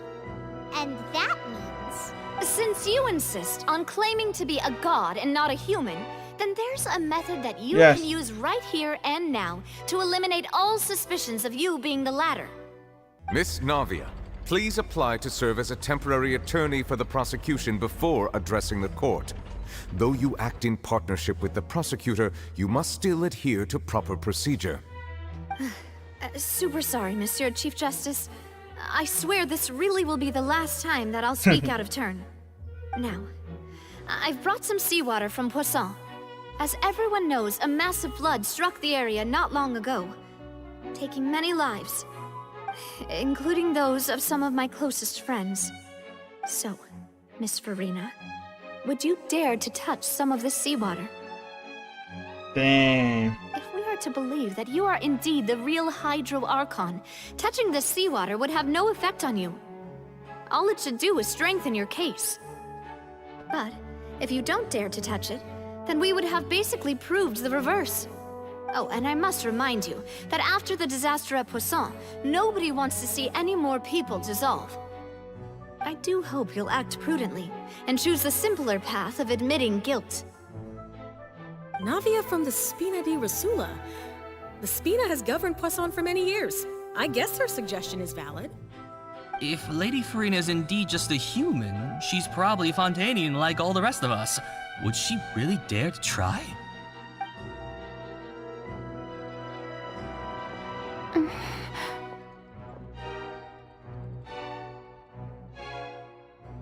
Lady Farina, this test has been unilaterally proposed by the prosecution. As it falls outside the realm of standard court proceedings, you possess the right to decline participation. Well, of course he had to tell her that. But refusing to participate is basically the same as a confession of guilt. She's just staring at the water without saying a single word. It really does seem like she's quite terrified of it. That could only mean... What's going on? Is she really planning to... that's not what we thought she would... Due to the inherent risk of the test, Lady Farina, you may... Hey!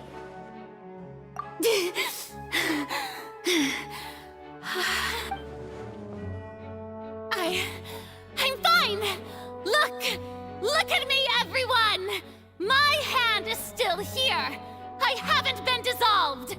Will you believe me now? I really am your Archon! I'm nothing like a normal human who would fall apart as soon as they touch this water! Really? Was this not the most obvious thing in the world? Miss Siegewin? If you're present, Miss Siegewin, please come forward and attend to the defendant. Siegewin?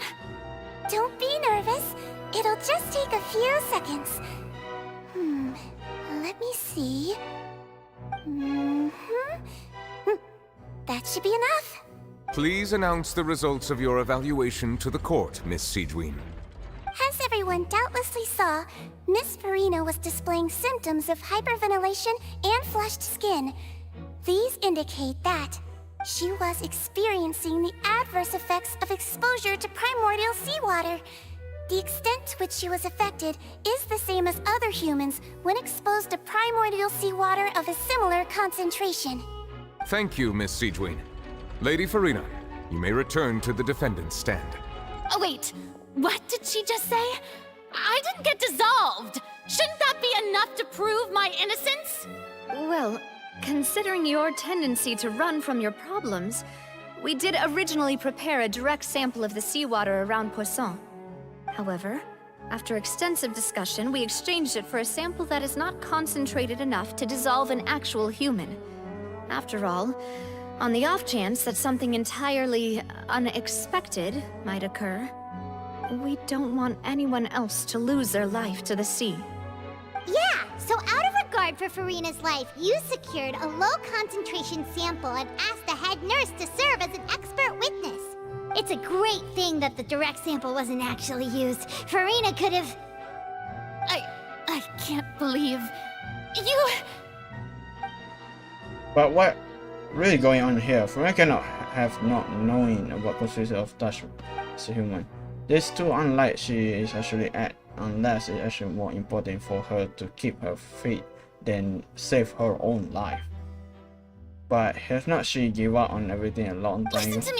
Listen to me, everyone! Please don't give me such cold and disdainful looks! What happened just now didn't prove a single thing! Think about it! How can you conclusively prove that an Archon can't also be affected by the primordial seawater? I have Rider Shogun for improvement. Also, if I was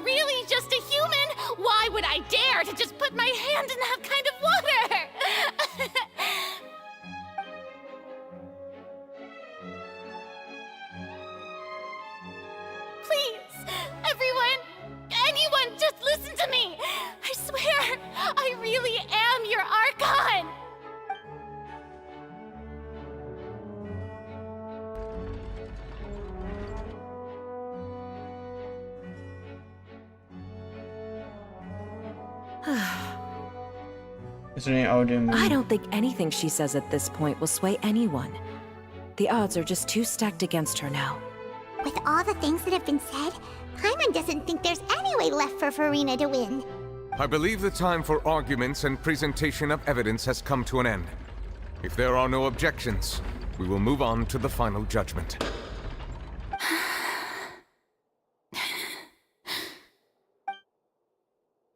I don't think anything she says at this point will sway anyone. She's too stacked against her now.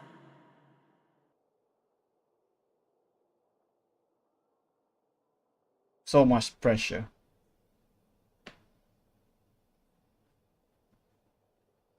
In my capacity as Chief Justice, I shall now render judgment on Farina's misrepresentation of herself as the Archon of Fontaine. As a human who knowingly deceived her fellow citizens, Farina is... guilty. Not guilty.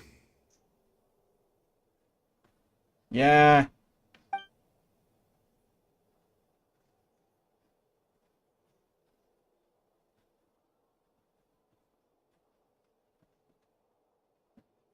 We shall now turn to the Oratrice Mécanique d'Analyse Cardinale to render the final verdict on the charges. Imagine he say not guilty. That's messed up.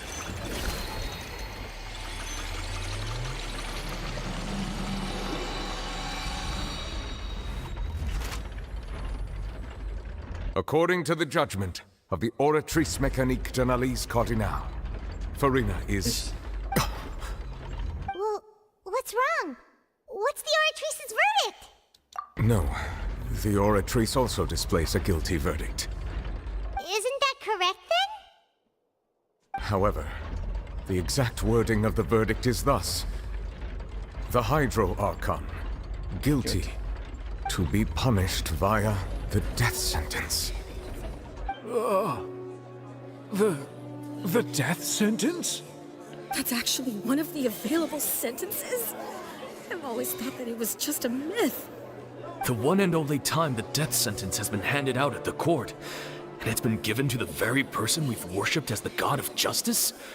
What an unexpected twist. Farina's been sentenced to death by the Oratrice? We just wanted to use the trial to show her the seriousness of things so she'd tell us the truth. How did things escalate this quickly? This outcome is indeed quite strange.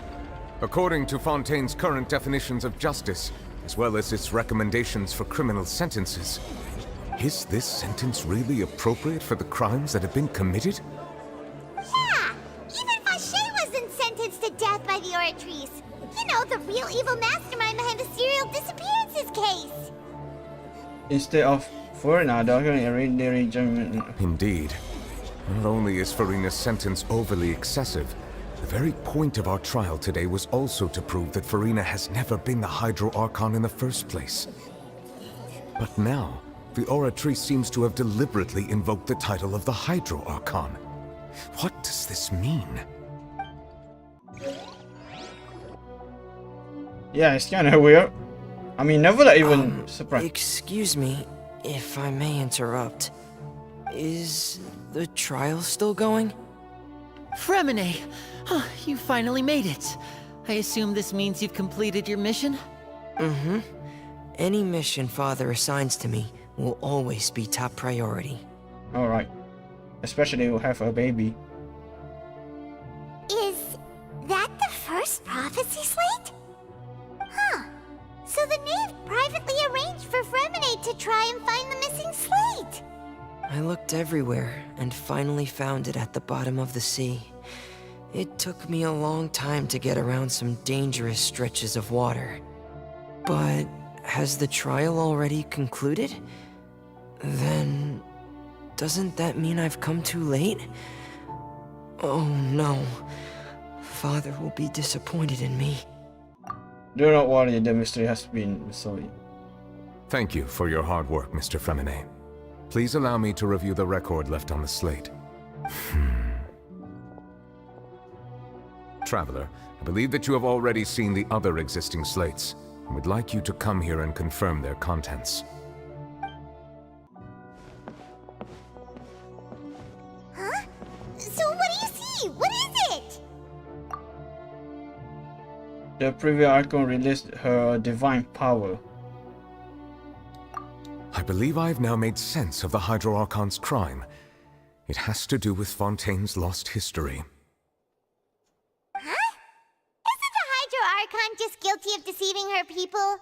Oh, wait, no, that's Farina, and we've already proven that she's not the Hydro Archon. So when you say Hydro Archon, do you mean the real Hydro Archon we've been kinda talking about? In truth, everything that you've encountered in Fontaine up until this point can be traced back to the contents of these stone slates. However, I'm uncertain as to how much sense they currently make to you. Association between the content of the snake and the even in real life. Okay, let's try to recall the contents of the other 3 stone slates. Paimon will do her best to help you remember.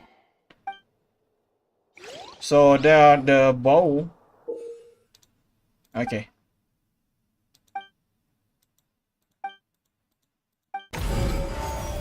You can turn it Sorina. The first stone slate describes what you just said. It seems to show the previous Hydro Archon using her divine power, and then the Oceanids turn into humans.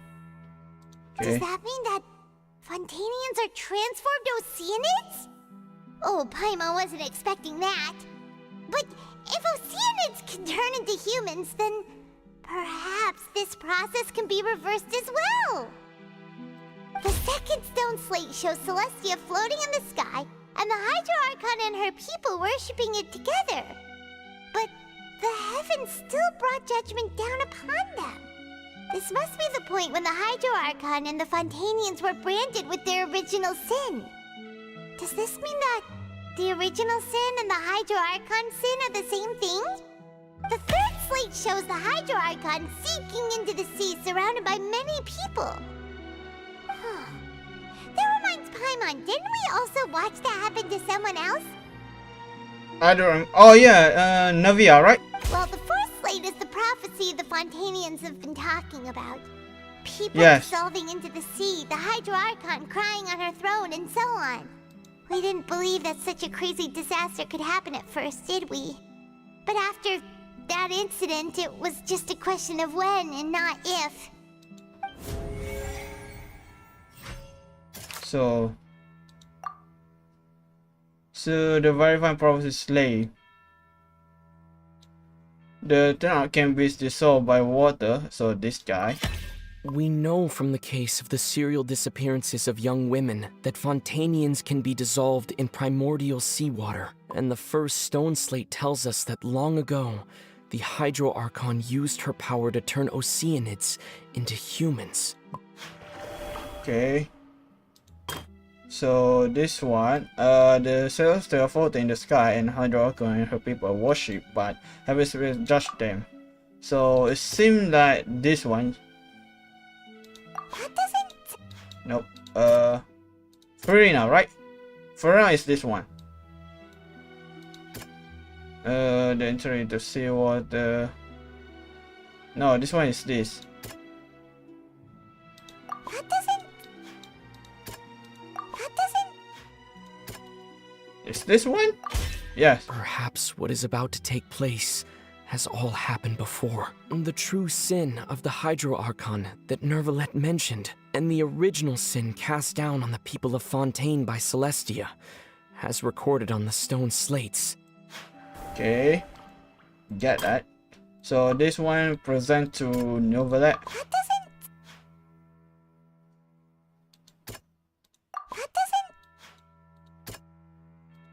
Yes, this. It's not as simple as falling into the sea. When Navia fell into the sea, her consciousness was subjected to judgment. The stone slates show the people gathered around the Hydro Archon in the sea.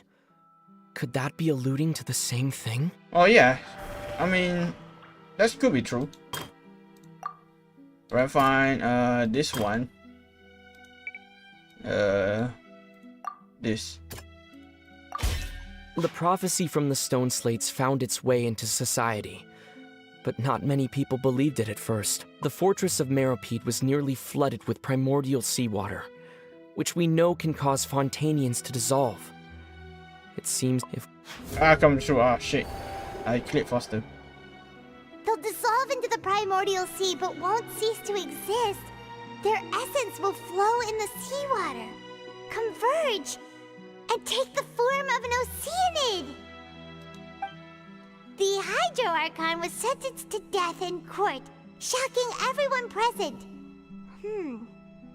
Perhaps this means that her sin was actually Fontaine's original sin. Navia fell into the water inside those ruins, and she nearly dissolved.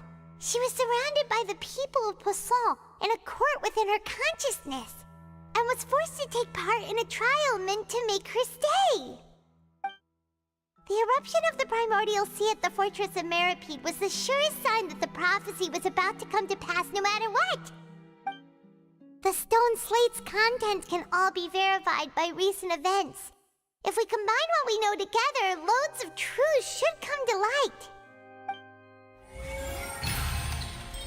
Yeah, verifying complete.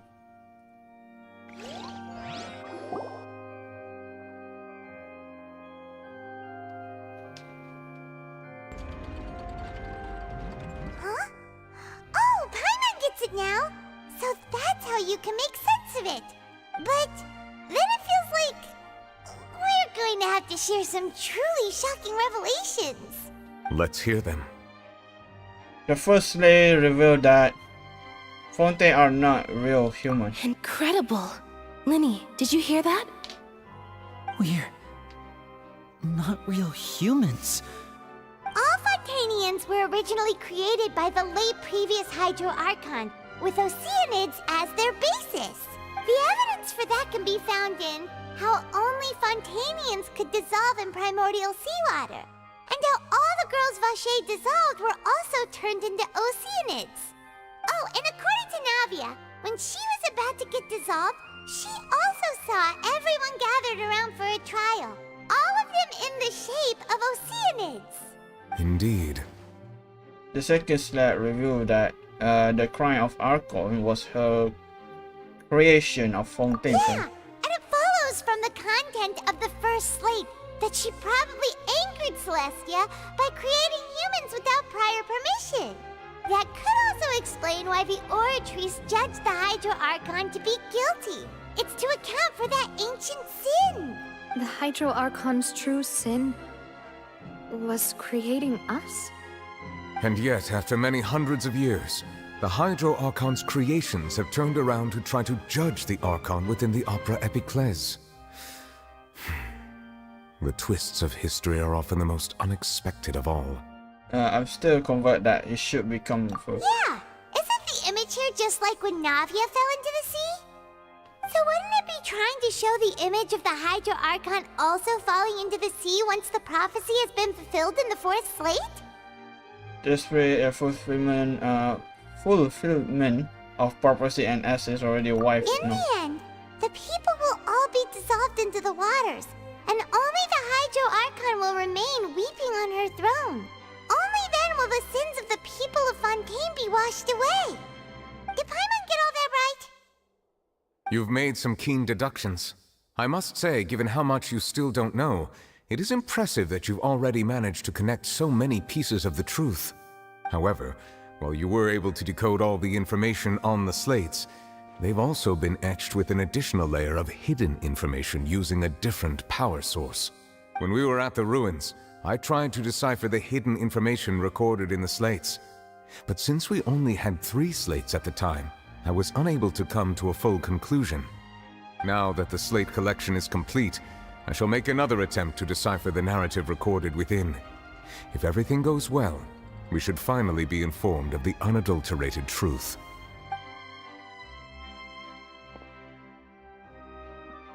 Imagine, that Mitchell will be the scene too, right? No, I'm a dragon, so long, you motherfucker. Well? Did you get it? I believe I should share this truth not only with you, but with all the people of Fontaine as well. I will try to briefly summarize it for you. Your hypotheses regarding the origin of Fontainians and the sin of the Hydro Archon were both correct. In the Fontaine of old, the previous Hydro Archon sensed the yearning of her Oceanid familiars for life on land. The Oceanids were enamored with the beauty and romanticism of human beings, and wishing to have those experiences for themselves, expressed to the Hydro Archon their desire to become of a similar kind. However, even though water as an element is intricately linked with the power of life, the Hydro Archon, as one of the seven, did not possess the authority to create a new form of human life. Not one to give in, she eventually found a way to create permanent humanoid bodies for her familiars by appropriating the power of this planet's primordial sea. She poured primordial seawater into the Oceanids' blood vessels, creating humanoid mimics in the process. But if Fontanians were to ever come into direct contact with water from the primordial sea, the power within their bodies would escape these artificial restraints and return to the sea. As a result, their forms would collapse, and they would be reverted to their original forms as Oceanids. Of course, the Hydro Archon never received permission from the heavenly principles to create a new human race. And thus, the Hydro Archon and all of her creations came to shoulder the original sin of appropriating the power of the primordial sea. That is the true history of how the people of Fontaine first came into being. So we were all Oceanids before we turned into human beings? That's way too much information for me. I think I'm just going to pretend that I never heard a single thing. Wait, but if that's the truth, we can't let the Hydro Archon be sentenced to death. After all, her only sin was creating us. This really might be too much information for your regular Fontanian. But it does answer a lot of our questions. Yeah. Alas, your hypothesis regarding the third and fourth stone slates was inaccurate. The slates' respective positions are, in fact, correct. So, what the third slate should be A represented? key point of the visual on the third slate is how all the individuals depicted in the water are humans rather than Oceanids. They have not been dissolved, which implies that the water depicted in this slate is not water from the primordial sea. The nation of Fontaine is the nation of Hydro, as well as the nation of trials and justice. Instead of being the literal element, the water in the scene symbolizes judgment and justice. You may also recall Navia's experience. When she fell into the sea, her consciousness was surrounded by that of many others who intended to hold a trial to determine her fate. Therefore, the meaning of the third slate is that the people of Fontaine shall try the Hydro Archon at the court of justice. It cannot be. Yes, it refers to our present situation. I think I'm following now. So, what you're saying is, even though we decided to put on this trial to avoid fulfilling the prophecy, in truth, everything we've done has happened exactly as the prophecy foretold. So now, it seems, we're the ones making sure it comes true. What should we do? I feel like there's no way out. I don't know. Huh. No matter what, the prophecy will be fulfilled. Is this what it feels like to be a prisoner of fate? If that's the case, does that mean the scene in the fourth slate will also be fulfilled soon? Traveler, I would like to point out another small fallacy in your deductions. About the fourth slate, you probably thought that the eruption of primordial seawater beneath the Fortress of Meropide served as the surest sign that the prophecy was about to come to pass, yes? However, I believe that rather than being a sure sign, that eruption could in fact only be a small warning of something far worse to come. As for the root cause of the catastrophe, I believe you've already encountered it once before. I have? A whale! Yes, the whale, right? Ultimate proof. This eruption was just a small warning of the things to come. We must find the root cause of the disaster.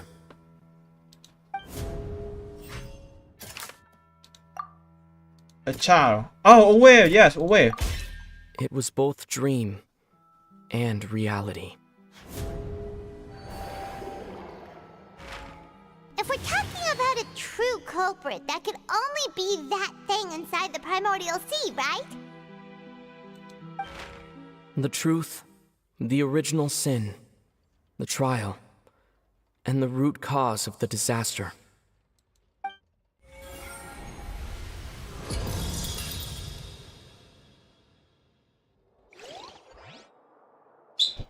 เปิดจ้า Sorry guys.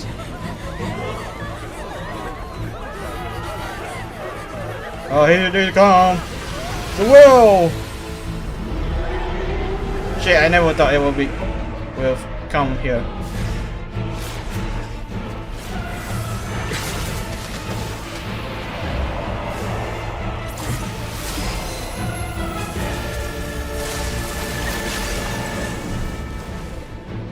Shit, it's our time.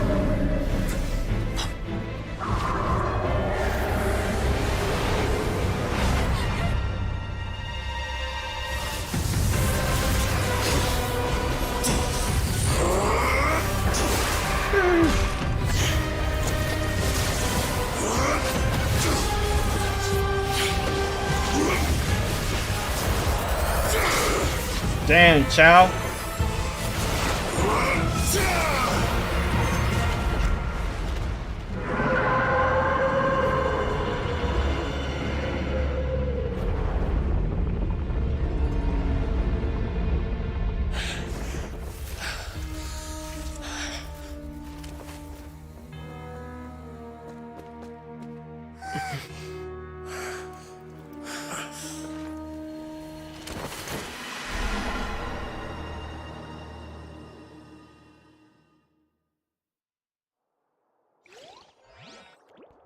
What happened? That was way too close!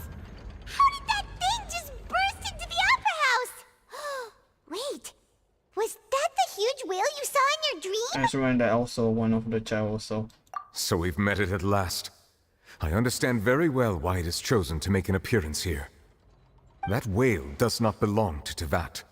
It is a monster that has traversed the stars, weeping all the while. It has been greedily consuming the energy from the planet's primordial sea, using it to grow. That is the main cause for the rising sea levels. And once it has finished consuming all of the energy contained within the sea, its next step will be... You said that when the Hydro Archon first created Fontanians out of Oceanids, she filled their blood vessels with primordial seawater. Precisely. That whale finds the blood of Fontanians nigh impossible to resist. Therefore, when it left the primordial sea, it decided to make its next stop a packed opera house full of food. Food in the form of Fontanians. We just barely managed to push it back, right? In that case, won't it come back to target the people again once it's managed to recover its strength? That is correct. Indeed, it is more accurate to say that we should thank that Harbinger for buying us some time. Without him, the whale would have likely come onto land far sooner. From the way he looked, he must have been fighting the creature for quite a long time. That battle maniac. We've always known that he had a special connection with that whale, but we definitely didn't expect it to help us out like this. Anyway, now that we know that this whale is the actual cause of the disaster recorded in the prophecy, all we need to do to stop the prophecy would be to find a way to beat it up, right? It is too late. What do you mean? It had already absorbed too much of the primordial sea's energy before we could notice it. At this point, it has become practically integrated with the sea itself. Even if the entirety of Tevat were to be destroyed, it could still survive and swim off towards some other world. Dang, it's like us, traveler. That's not something I will accept. We've already done everything we can, and we even found the true culprit. We've come so far. You can't just tell me that the last hurdle is some impossible foe. That's just not fair. Indeed, that's not how a grand performance should end. I'll fight it to the end, no matter what. So the prophecy will be fulfilled no matter what, huh? Hurry up, I have to go. The prophecy. Yes, what has been prophesied will be fulfilled. You may view such things as the history of the future. Sit down, line. We cannot fight against fate. Wait, but if this is all about fate... Just as prophecies are usually only the future as seen from the perspectives of the gods, could things be happening in hidden corners where the gods' gaze does not fall? Ultimately, Fate shall serve as your only guide, no matter what will happen in Tevat's future. All you need to do is to play your part. Yeah, so we have to do it. Could be that even if the prophecy will be fulfilled, they will still able to save everyone. Did I miss something? Wait, I forgot. Furina was what? And that's a moment ago, right? But her real secret.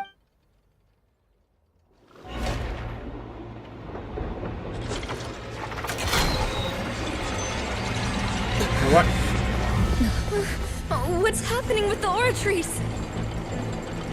I believe it is preparing to carry out the death sentence.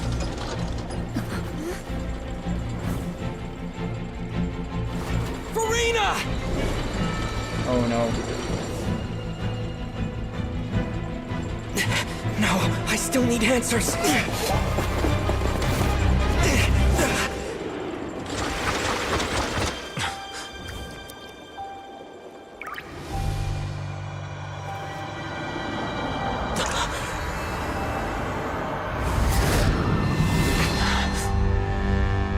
What's going on?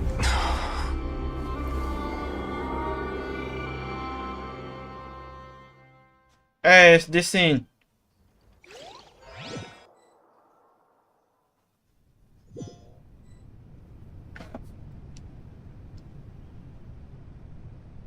With me again, my friends.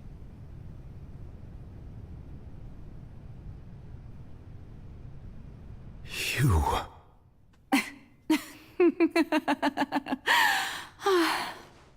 Sorry. That shocked expression on your face is just too amusing. I couldn't help myself.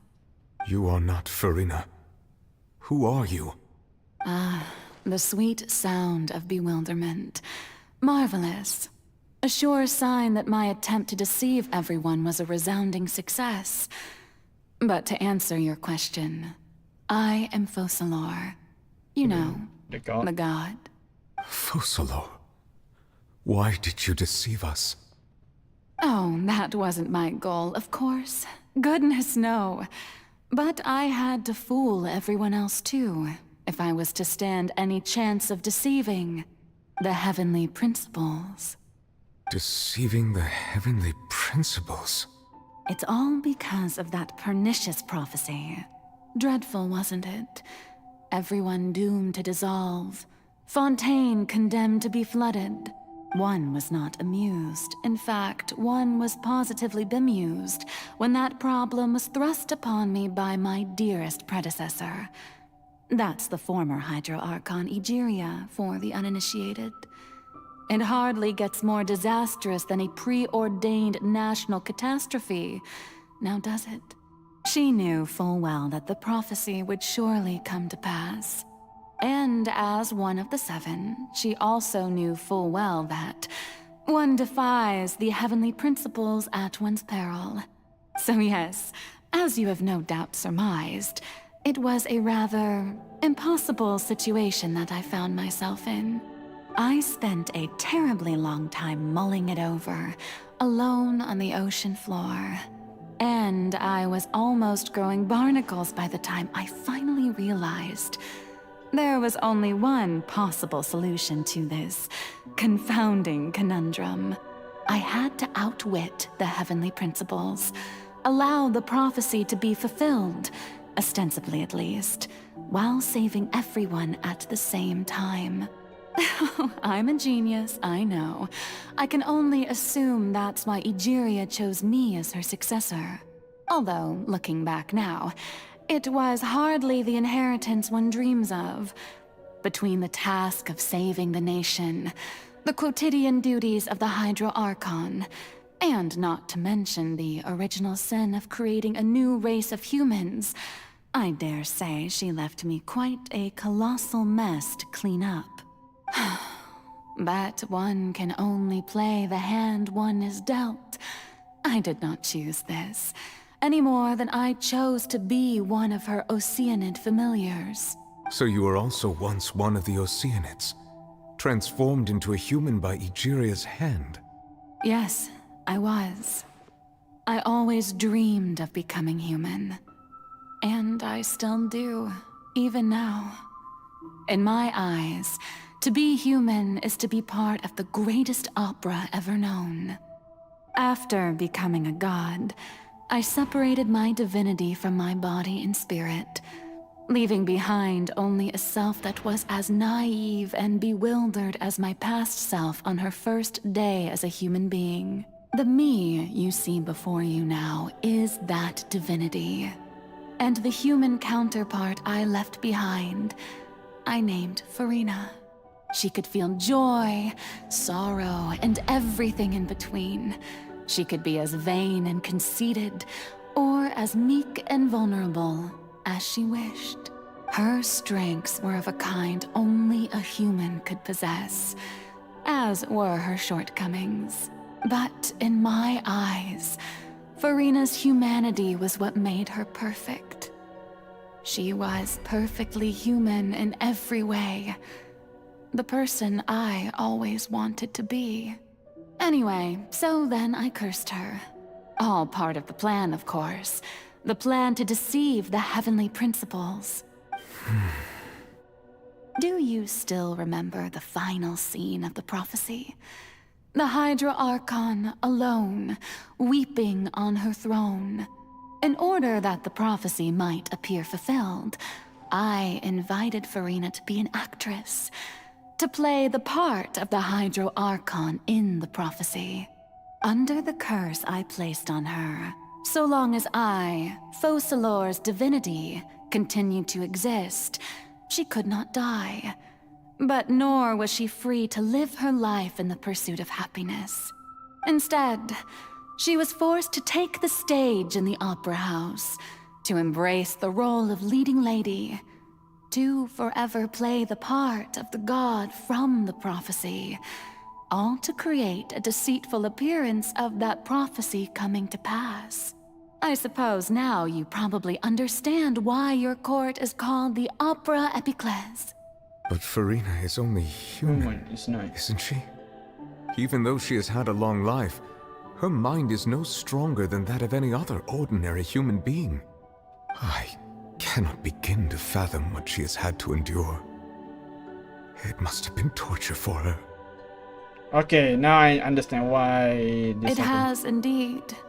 And although she is, in a sense, me in human form, I most definitely owe her an apology for it. It's been 500 years, and all along, she's been playing her part in the most unimaginably long, unbearably lonely, and agonizingly painful opera of all time. Damn.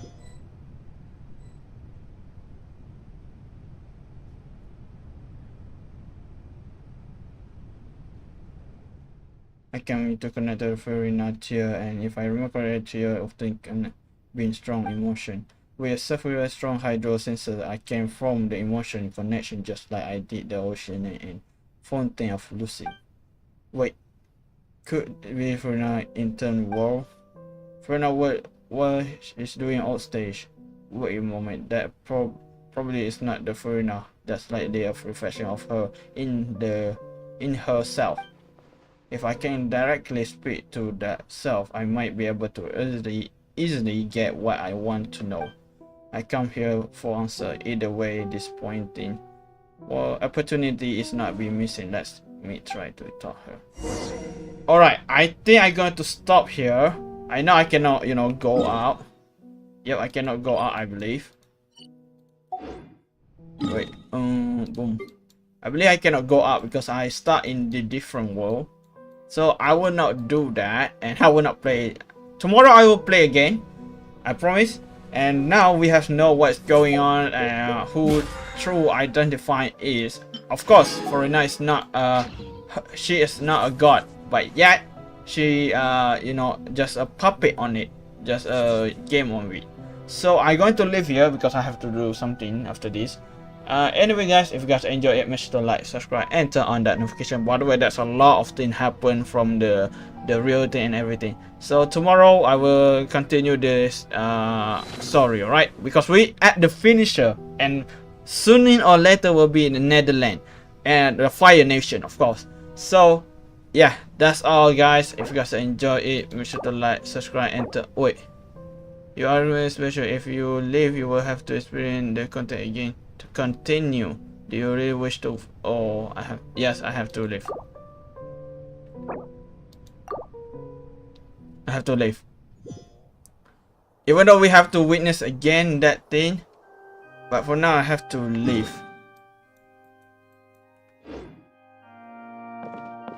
So how to talk that again? Do I need to? Oh, I have to go here.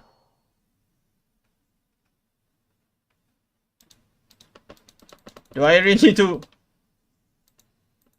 Okay, I have to. Okay, wait. Ya jangan habis. Shit, hurry. I have to end here, okay guys? So goodbye. Sorry. That shocked expression on your face.